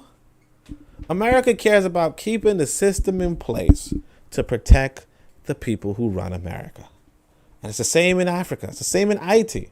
The thing that one of the biggest stories of the election, I think, of the election last year was that after, I forgot, Mike Pence. Mike Pence was the vice president of America, right? After the election, Mike Pence was unemployed and living in some governor's house, like he had no more home. The reality is that if you're a politician in Africa, right, and you're no longer a politician in Africa, you got nowhere to go, nowhere to be. You ain't got no jobs. There's no jobs waiting for you. There's no, I'm going to be a sportscaster or something. There's nothing for you. You understand? Unless you set it up. There's nothing for your family unless you set it up. So this whole idea of, they're looking to benefit them, because if they do not, what if they're going to do? Sleep on somebody's couch? What's Buhari going to do after you get him out of office? And that's why Buhari doesn't want to get out of office. What's he going to do after you get him out of office? Or let's say, you go to Haiti, Papa Doc or Baby Doc. What would happen to them after they get out of office? Probably get murdered if they go about live a normal life, right? Probably get murdered in a bar. Okay? So they don't choose that life. And you might be like, well, if they had a great leadership, yeah, but again, what great leadership you gonna have among people who are not educated? Who don't have real skills, who are going to be poor. You can't negotiate the cost of oil in the ocean. What are you gonna say? No, you're not paying me enough for that ocean oil. I could get a better deal from when you're negotiating, you're supposed to be able to say, I can get a better deal somewhere else. You can't get no better deal. And the thing is this, you tell the Chinese no enough times and they kill whoever said no. They say, okay, we're going to work with somebody else. Well, you can't work with anybody else. I'm the leader here. Who's the leader? You know what I mean? Who's the leader now? You know what I'm saying? Like you got to understand colonization, real talk. But all right, the great black mass in this country. Oh, wait, let me see if there's a comment. EL says, I believe the blah, blah, blah. He says, it's insane that we don't dominate the semiconductor space and Taiwan does. Oh, semiconductor space. Yeah, the thing is this. Taiwan, I think somebody else pointed out this about Taiwan. When Taiwan, well, they said it about Japan, so I'll use Japan, right? When Japan was, after Japan's colonization, it had a large population with a good amount of education. Okay, like a nice system of indigenous education as well as, quote unquote, Western education, right? When it comes to the Congo, when Congo was liberated, they had nothing. You understand?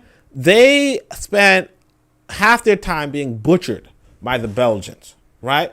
And the other half climbing trees to collect rubber in order to deliver that rubber to the Belgians to not be butchered. Right? If you spend 20, 30 years of your life, all your life, just climbing trees to collect rubber to not get your hands cut off, right? Whereas if you were a engineer and your country is no longer being colonized by a foreign force, right? There's a difference between what you're going to be able to contribute to that community at large, to that nation at large. You know, if the leadership of the country that says that has the engineer who's no longer colonized says, okay, what I want you to do is I want you to have this responsibility of building these homes, blah, blah, blah, blah, blah. You're going to probably build a bunch of, high-tech homes. You're going to have access to the resources, so on and so forth. Now, if the leader of the Congo, right, gets out of Belgian conquest and another dictator comes in, and that dictator by the name of, I can't remember his name, but he kills Lumumba, right? If he comes into power, he's, and all you did was climb trees before, right, to get rubber, right? Your contribution, and he says, okay, now build homes. What kind of home are you gonna build? Like you work with rubber for 20 years. What are you gonna build now? So EL says, James Alukcher says, if you can't walk away from a negotiation, then you aren't negotiating. You're just working out the terms of your slavery. There you go. I don't even know how you got this quote so quickly, but yeah, there you go. The great black mass in this country is today only a little removed from the conditions in which enslavement left it. It's today only a little, its progress along certain lines has been by slow stages because it lacks cohesive power and revolts at discipline. The desire to lead has overtaken many who are best fitted to serve in the ranks as privates, and whenever their right to lead is questioned, they refuse to follow or to permit others to follow. So again, look, the desire to lead has overtaken many. Like all of us are getting up speaking. Don't know where we want to go. We're leading. We're like, follow me. Follow me. It's like, that's a dark alley. Yeah, it's okay. Follow me. I'm the leader. Follow me. But just to a dark alley. Back in the day, once upon a time, we used to, but computers didn't have CD-ROMs. They had, what was it called? Floppy disk. Okay. And so with the floppy disk, you couldn't really have a large game. So one of the games that you could play is this game called Lemmings, right? And I used to play it because my dad had a computer a long time ago, right? So, I put in this, floppy disk for Lemmings. And it's basically a game where, I think people things keep running, and I guess they run and fall off a cliff. It was like a joke, a reference to, I guess, lemmings in real life who would follow the leader even if the leader runs off of a cliff. They just had that kind of thing. So, but that's how it is as our people. It's like we have this desire. The people who are leading, like Yvette Carnell says, I'm going to be the leader. I have a desire to lead, make this money. And, but she would have been better served in the ranks. The same with Tariq Nasheed. The same, and look, I'm not even going to do it the easy way. Because this is what I was thinking back when I was, founder of the African Blood Siblings. I was saying to myself, you know what? Someone like Malcolm X, I was saying this, that you have political, you have to have three fields, right? There are some people who are very economical minded. There are some people who are very political minded. There are some people who are very cultural minded. Okay, but if you have, and there's some people who have two of them. They might be political and economical, but not too cultural, right? There might be people who are cultural and economical, but not too political, so on and so forth. And then there are people who have all three on point. The political, cultural, and economical. I used to say back in the back when I was in the African Blood Siblings, right?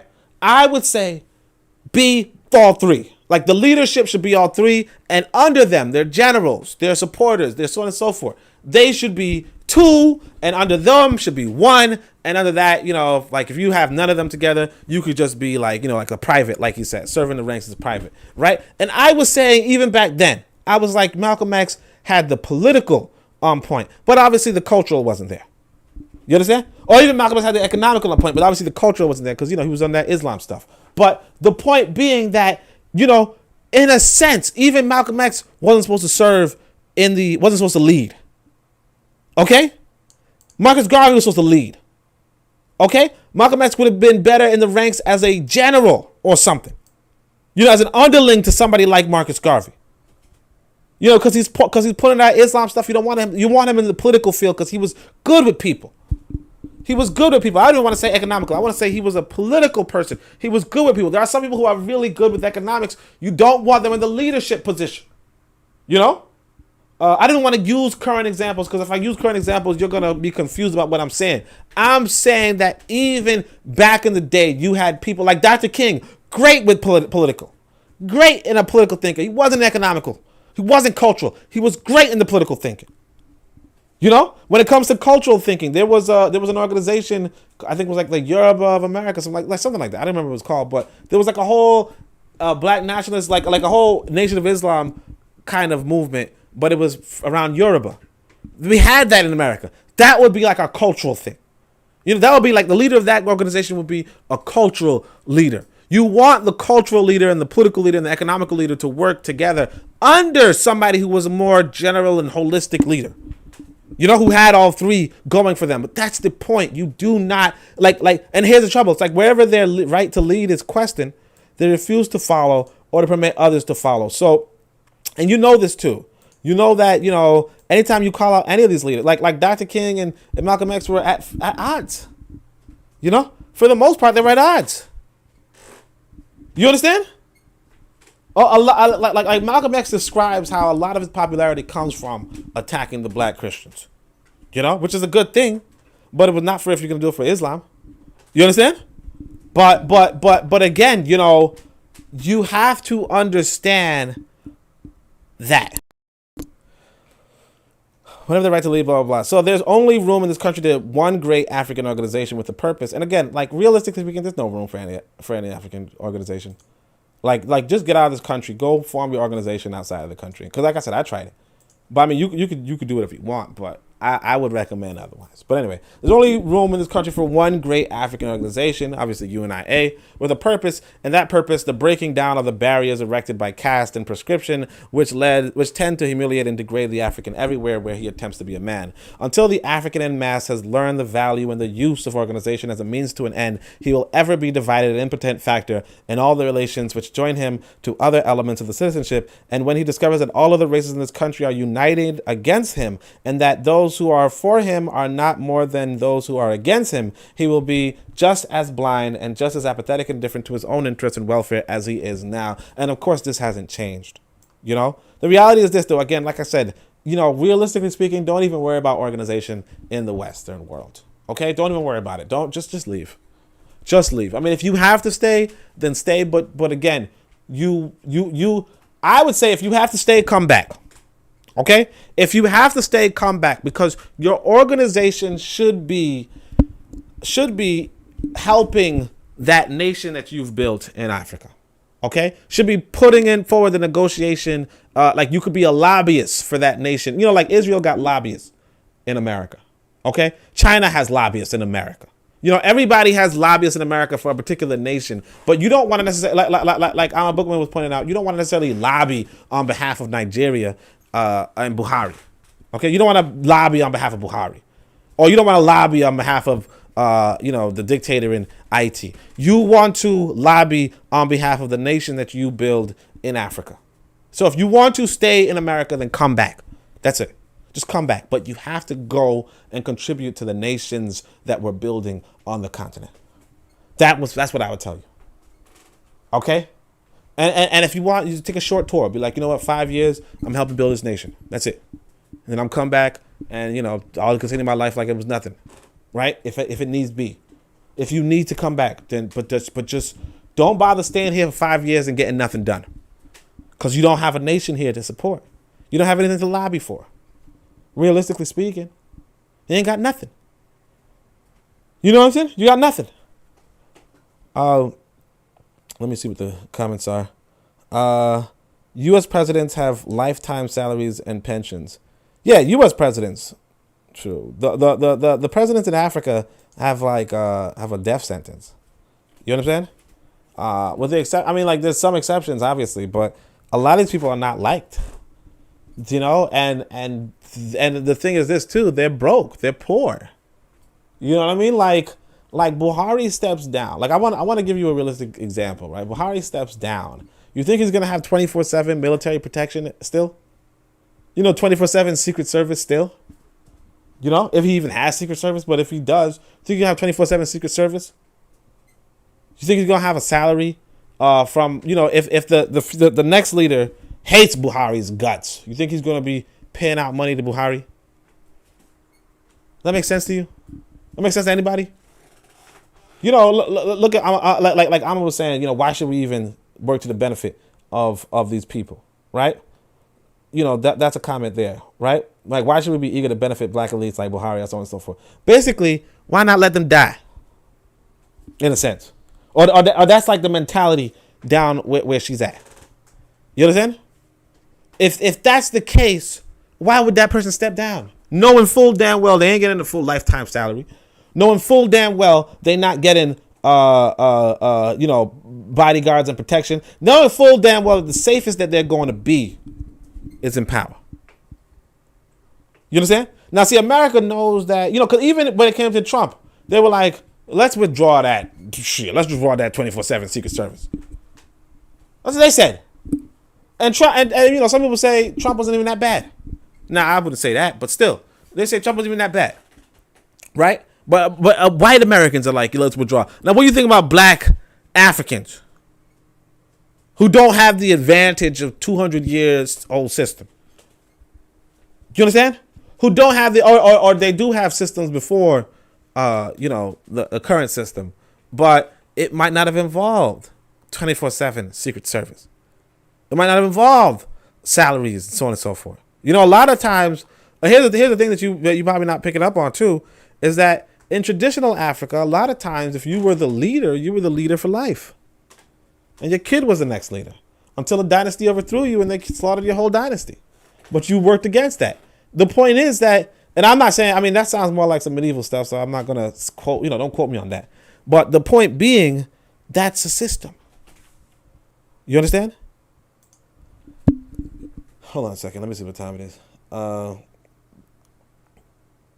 Yeah, okay. So I said we cannot escape history. The African cannot escape the prejudice of the white man or the contempt of the white man as long as he subscribes to the policy of self-depreciation and cowardice by which he virtually confesses his inferiority and helplessness. Remember, helplessness. All right. The average African with a fair opportunity. Here, look at this. Pay attention to this. This is true. This is true. You might not want to hear this. This is how people are not going to tell you. Shout out to Harsh Reality Podcast. He would tell you this.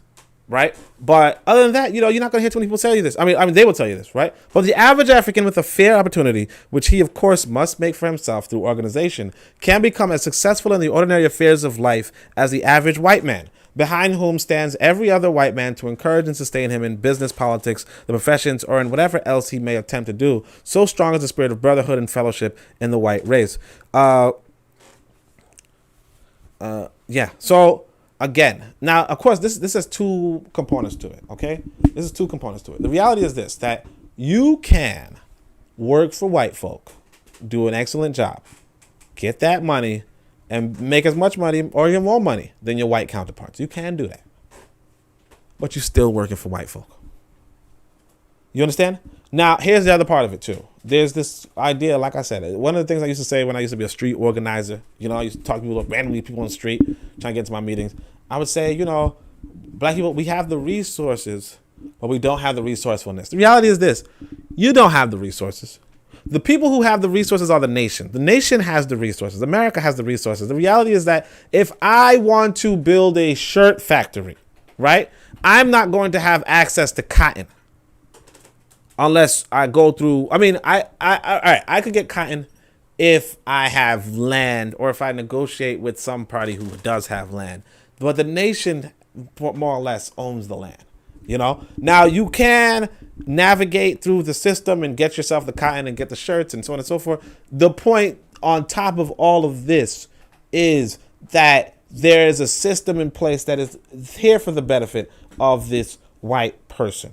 Right? The white elite, namely, you know, but you can work through it and you can advance and you can become successful. And if you organize, hey, you can kind of get success. But again, you're going to have success. It's going to be success limited success, because no matter what, you're going to be under this white elite here. And so you'll have to serve this white elite here. You'll have to satisfy this white elite here. Okay? And at the moment you're not satisfying this white elite here, you might be doing something illegal. You understand? I told you guys about that one business. It was the UNIA. I used to be in the, you know, I went to this UNIA meeting. And He was in this building called the Marcus Garvey Center. The brother was telling the story. He said, look, one time, and I told you guys the story already, but still, the fire department shows up unannounced into his business, and they say, okay, you're not up to fire regulation, we're going to close this place down. And then the guy says, well, and then one of the firemen says, hey, what do you do here anyway? And he's like, well, I sell these herbs on top of, whatever. And they say, oh, can we get some of these herbs? And like, yeah, sure, you take as many as you want. They're like, okay, we'll renew your fire regulation license. You understand? Now, part of it is this. He wasn't this hostile black person. Okay? Because the reality is, if he was a hostile black person, he probably wouldn't have made it out alive. You understand? But that also contributes to, but another part of it is that, realistically speaking, they could just shut down your stuff anytime they want. Same thing happened to Marva Collins. We talked about Marva Collins yesterday, right? Marva Collins was running a school in her building, blah, blah, blah. Fire department comes through and says, we're shutting this down. Same thing happens. You can watch the movie. And then she was like, and then they were like, oh, what are you doing here? And she's like, oh, it's a classroom, blah, blah. And they're like, oh, the city told us to shut this down. But you know what? You're just doing a classroom. You're teaching these kids white boy stuff, like Socrates and Plato and all that. So you know what? You're just helping indoctrinate them because you were confused Negro. They didn't say that way. But they're like, okay, you confused, whatever. Sure, you keep doing what you're doing. You understand what I'm telling you? The elites, I'm just like, you're not even, like, because sometimes you're just like, and they were like, oh, we just got to update your thing system, and we'll, you pay us the money, whatever. The point is that you think there's corruption in Africa, because you got to get a kickback and all that kind of stuff. That's everywhere. It's just better looking in America, but it's everywhere. And I'm not telling you what I think. I'm telling you what I know. All right. So, EL says facts and times of facts. Amma Bookman says Nigerian politicians have better compensation packages than most American officials. Is that during or after their tenure? Amma Bookman says there was a time in Yoruba land when if the Oba was a poor leader and disgraced his people, he was expected to commit suicide. They complied when the council told them. Yeah, exactly. Okay. Yeah, I mean, that's the point. Like if people want you to die for being a bad leader and you could prevent dying, right? Because now you value your life. You're no longer a traditional Yoruba. In fact, the guy in question, Buhari, is not even Yoruba, right? He's Fulani, so he probably doesn't even have the same belief. But the reality is this, that if the whole retirement package is, a bullet to your head, then I could fully understand why you do not choose that retirement package. You understand? Like the retirement package of a lot of politicians is a bullet to the head or poverty and a kick in the nuts. Yeah, I could like it's, it doesn't confuse me. Why they don't, like a kick in the nuts is serious. All right. So the average of the African of today is being taunted by his critics in press and pulpit on his inability to save himself. Under the rigid discipline of slavery, his labor enriched thousands of white men. This is the thing that's going on here today, North and South. Since the dawn of freedom, he has kept on enriching them. And this is something you do today. He pours thousands upon thousands of dollars into the coffers of them. He pours thousands upon thousands of dollars into the coffers of white men yearly, all over this country. Why has he not developed the tact and talent for turning these vast sums of money into his own channels? Why does he persistently refuse to encourage those of his own race in business and professions by giving them his patronage? Bitter Medicine podcasts, Harsh Reality podcast, let's say Revolutionary Major, let's say Queen's Council, let's say like all of this, all the channels, organic, all of them. Every channel that you have, everybody. Send some money. If they have a Cash App, just send something. Tell them I like what you're doing. It's like I got this book right here. This book, you see how rich this book is. Just get the book. You know what I'm saying? Say to yourself, I got to, because this is 100 years ago. And John Bruce is like, why are you not patronizing your own people? How can he hope ever to gain the respect or confidence of the dominant race when his substance is given to make the race more dominant and overbearing and his own race more helpless, more dependent, more impotent, and more to be despised? The poverty of the race is due to the thoughtlessness of the race, to its failure to encourage its enterprising men in business and the professions and organizations, such as this organization, which is striving to make the African of this country see that the fundamental principle of success has its basis in the dollar, and that the dollar's married to brains, whether their possessors have white skins or black skins, breaks down more barriers, destroys more oppositions, and softens more prejudice than any other agency that can be employed. And the thing is this, you might say to yourself, no, it's not the dollar married to brains, there's more blah, blah, blah, blah, blah. But Booker T. Washington gave you an example. Booker T. Washington forms a school, and they're building bricks. Everybody uses bricks. They're building bricks. They have black youth employed to build bricks. And everybody and their mama, whether they white or black, says, I want to get some bricks from Tuskegee. You know? These bricks are so good. I want to go and get these bricks. I want these black. I mean, you know, sure, you say, well, look, I still got to work for these white boys. I got to lay these bricks on and so forth. That's the problem. If you do not want to work with white folk, why are you in their country?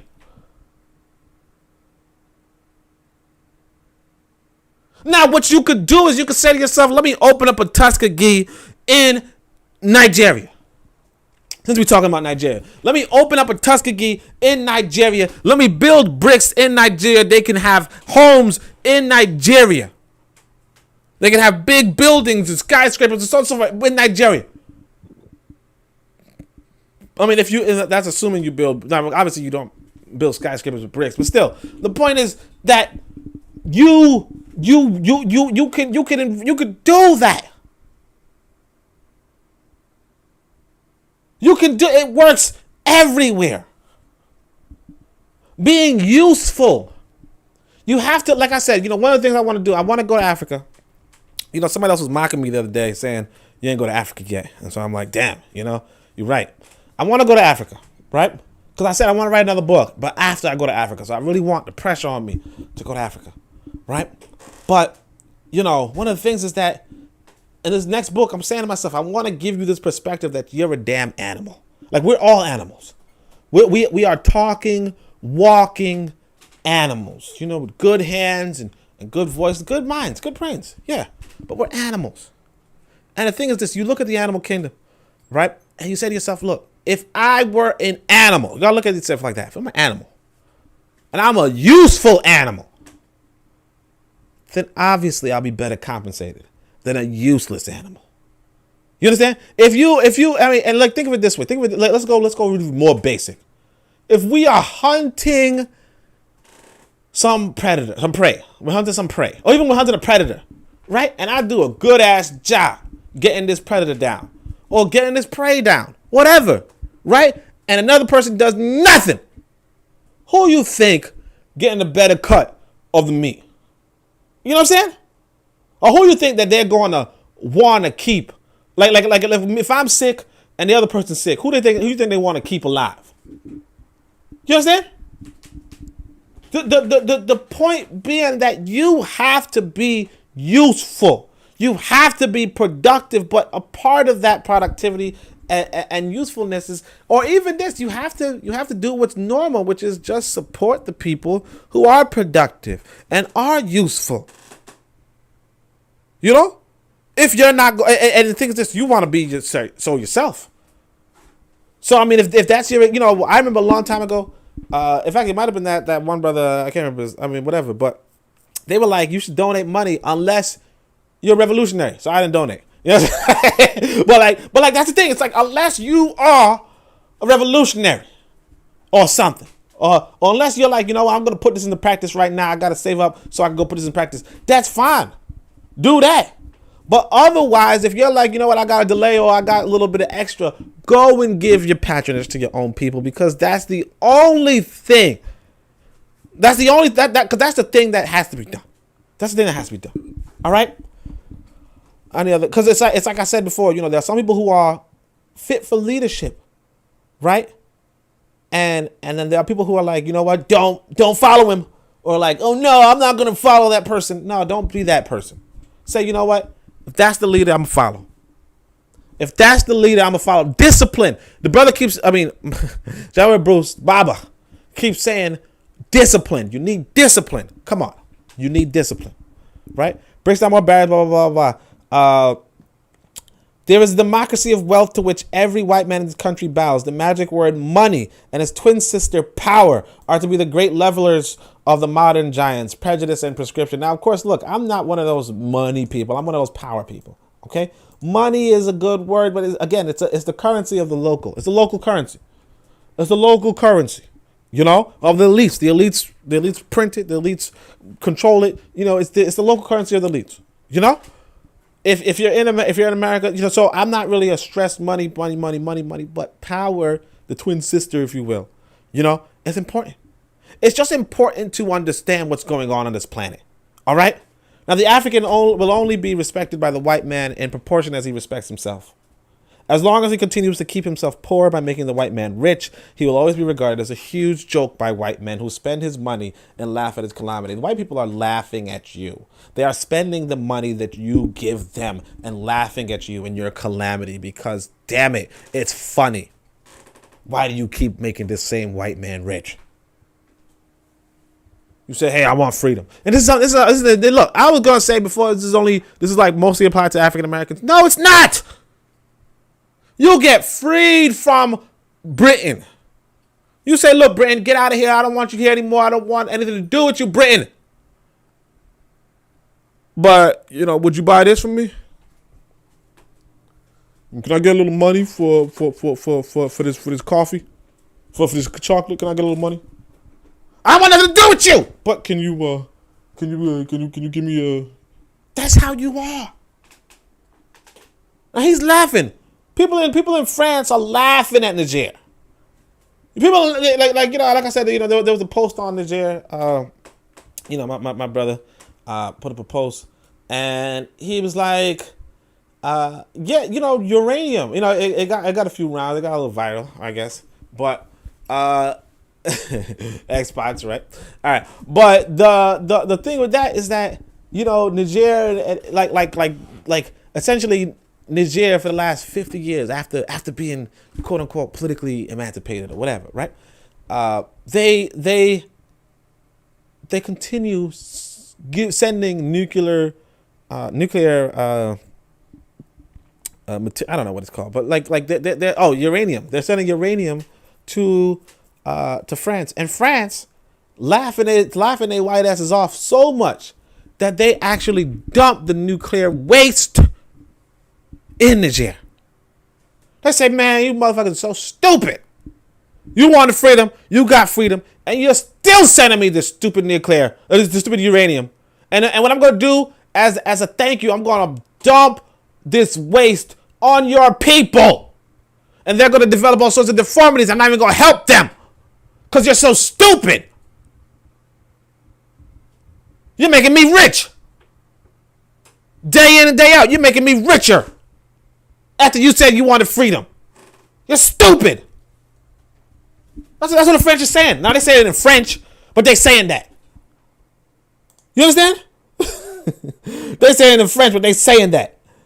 So let's see. We have traditions. Okay, so Alma Bookman says, we have traditions and duties that we can draw on to insist that our elites are self-sacrificing servants.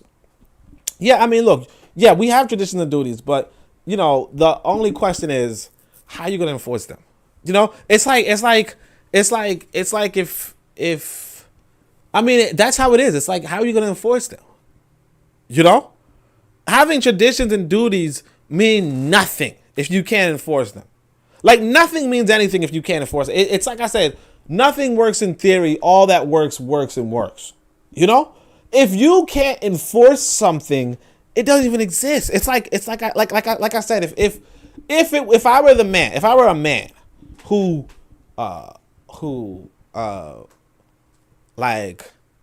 goes after another man's wife, right?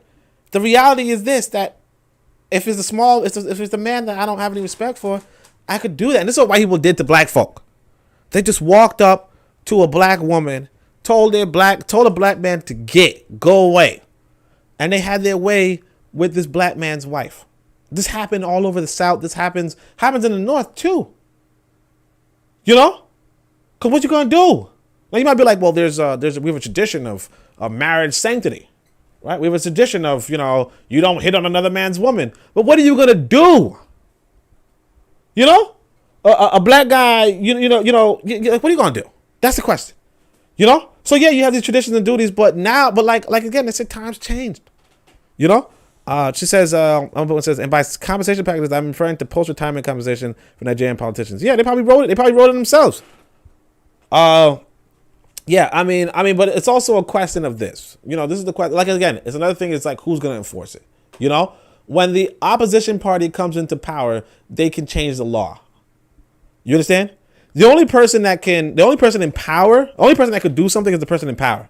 Or I even said differently. I'll say it this way. Dessalines writes his constitution in, because I have the constitution in the Book of Power, right? The Constitution of Haiti in the Book of Power. You can look at each number. One of the numbers says the emperor's wife is taken care of after, it's in the Constitution of Haiti, right? The emperor's wife is taken care of if the emperor dies. The emperor's son is elevated, is put into the military, but he's elevated above he's elevated to a captain instead of a soldier. Basically what he's saying, long story short, is that the emperor, who was Dessalines, gets a better treatment. He gets this safety, he gets this protection. His wife is looked after. If she dies prematurely, his child is looked after by the country if he dies prematurely. And what happened to Dessalines? He was killed. What happened to that constitution? It was replaced. Come on. It don't matter what you write. It don't matter what's on the paper. If the ruling party loses power or the constitution changes, because again, Nigeria going through so many things, then it's no longer there. So what the ruling party is trying to do is keep the ruling party in power. You understand? Because the nothing means anything. Nothing means anything until it means, like, nothing means anything but power. Okay? The Book of Power. Let's go. EL says, the black community has run the longest, most successful boycott in history, the boycott against their own black businesses. Dr. Amos Wilson. Although I think in Dr. Amos Wilson's book, he said that was like an anonymous quote, but it wasn't his book. But yeah, that's what it is. We run the boycott on our own people. Power is the tree. Money is the shadow. Money is like the passport. No one asks the president for his passport because he has the power, right? Dr. Umar said that money is for people without power. That's it. You know what I mean? That's it. Let's keep going.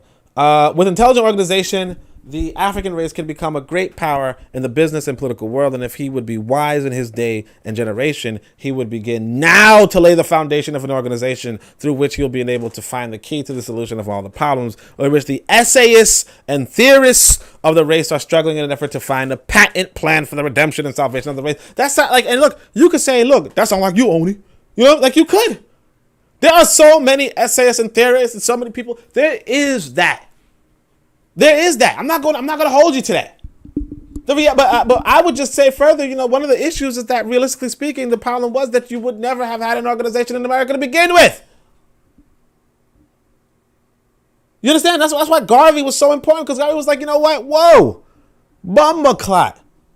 Nothing that go good here. You understand? And that's a direct quote. No, I'm joking. but I'm just saying, like he said, you know what? Nah, matter of fact, go to Liberia. You look like you got something going on in Liberia. Go do that. You build from there. You know what I mean? Go do that. And it might be hard. It might be easy. It don't matter. But he started writing on the wall. The writing on the wall is that even if you have an organization, the reality is that you're not going to protect yourself. The reality is that you might have laws that say, you have these sort of inalienable rights, blah, blah, blah, blah, and that they could take it away from you. I told you about the sister. The sister, that's happened in the 90s. Alton Maddox Jr., he used to, like I said, that was the organization I was a part of that was doing the Freedom Party or whatever, right? But he was like, he had this case. Sister Tawana Brawley was attacked and raped by 4 white men. These white men were in power, like Cuomo's relative, is the I guess I'm legally bound to say the allegation, right? But rich people in New York, right? Elites in New York, they raped this black woman, right? Smear feces on her, all that kind of stuff. And then they run this whole campaign to say she was lying and she was just being abused and blah, blah, blah, by her family or something and blah, blah, blah. And they just throw her to the dirt. She had to end up paying them money and all that stuff. And Alton Maddox gets up and says, no, she was telling the truth. We're gonna sue you. We're gonna talk about, like, we're gonna sue these people. We're gonna get them, blah, blah. And one of the people who either were there or who knew about the rape or who was one of the rapists commits suicide anyway. But the thing is that, all of this happens. And what happens? They take away Alton Maddox Jr.'s law license, 30 years, and it's illegal. You can't just take away somebody's license for practicing law. In fact, I think what happened was they were trying to prosecute Al Sharpton for some reason, because Al Sharpton was like a rabble rouser around the issue, so on and so forth. That's how he got his big. That's how he got his name, so on and so forth, right? And they were going to just run. They were going to do a lawsuit against Al Sharpton, right? And I don't know why. I don't really agree with it, but Maddox said, no, I'm going to defend Al Sharpton because, I'm not going to have these black folk. I'm going to have these white folk lynch this black man for no damn reason, right? Because, so they got him out. So I think he was supposed to violate the attorney-client, whatever, right? So, like, basically there's this thing that the lawyer does not have to disclose what him and his client have, right? And they were trying to force him to do that. And he was like, no, I'm not going to break that. And so they're like, okay, we're going to take away your license. So something along those lines. The point is, you can look into it yourself. But the point being that they took away his license illegally because he wasn't going to serve them. Took away his livelihood illegally because they weren't going to serve him. And of course, Dr. Clark, John Henry Clark, and other people have, helped him, sustain himself after, right? And I shouldn't even say the sister who was the teacher, she had a comment on that. But but the point is that the point being though is that that's what they can do. This is their country. This is their nation. You have this organization, blah, blah, they get you there. If I told you about this, you can look it up on my thing, the story of Al Sharpton. But Al Sharpton sold out. They offered him, a suitcase full of money, a suitcase full of diamonds and so on and so forth. And they said, if you come to our side. And he was like, sure. Well, I mean, those are a lot of diamonds. You know what I'm saying? There's a lot of diamonds. You know what I mean? But all right, let's keep going. Now lay the foundation of an organization through which will enable to find the key to the solution, blah, blah, blah. The plan, as I see it, is simple and easy, but the leaders will be powerless without the active cooperation of the masses to put it to working order. The plan, and again, like you don't need the masses. All right. The plan is identically the same plan which has enabled the Eurasian race to own the largest share of the wealth of the nation, build all the railroads, factories, steamships, do all the business, and own all the great commercial and industrial enterprises which help to give character and command respect for the American name. And I want to say this. The correction is this. Well, I didn't say the plan yet, but I have said that the plan is simple. It is two words expressed together, hanging together. Now, again, all right, I'll say it later. This is what the white man is doing all over the country and the world, standing by each other, helping each other, encouraging each other.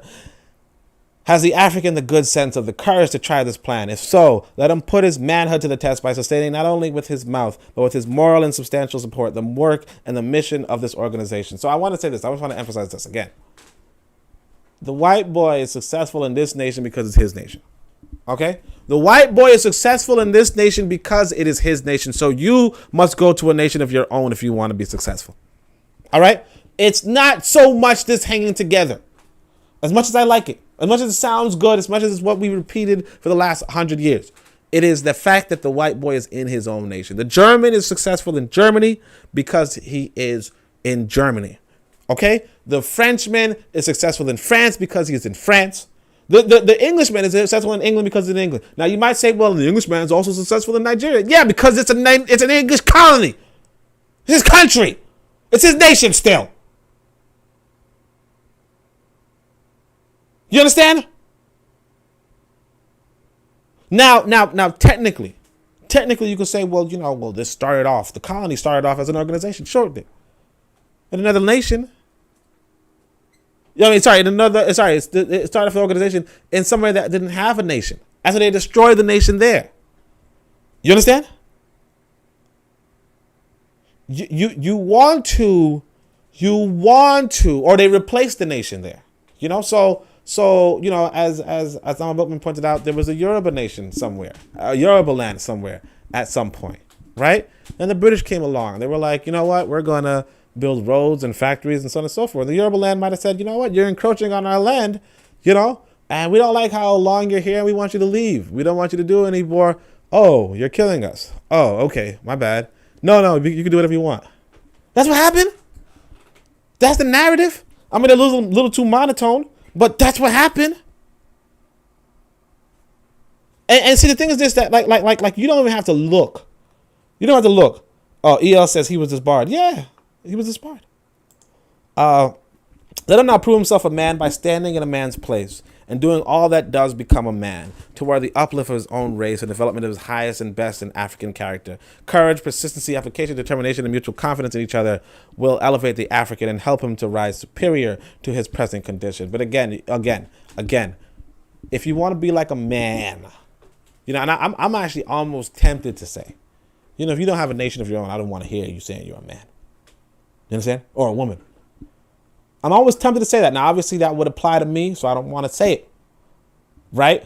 But I do want you to understand how important having a nation of your own is, or a colony of your own, if that's the case. But how important it is to have a nation of your own. There's this funny thing. I put it in funny, so make sure you guys join the Discord. If you're not in the Discord, join the Discord. Part of the Discord is I have this funny section. Some brother showed me this image. There was this white girl saying, "Oh yeah, I got a divorce." Another white girl said, "Oh, congratulations, you got a divorce." And I'll use this word. I don't usually use this word. Actually, no, I'm not gonna use it. I'll just say it's spirituality, right? She's like, my A spirit, right? My I spirit. You know, I'm so good for this religion. I'm so good for my divorce, and may the I spirit bless you, right? And you know what I mean by I spirit, right? And then some South African lady, it looks like, right, says, "What I spirit are you talking about?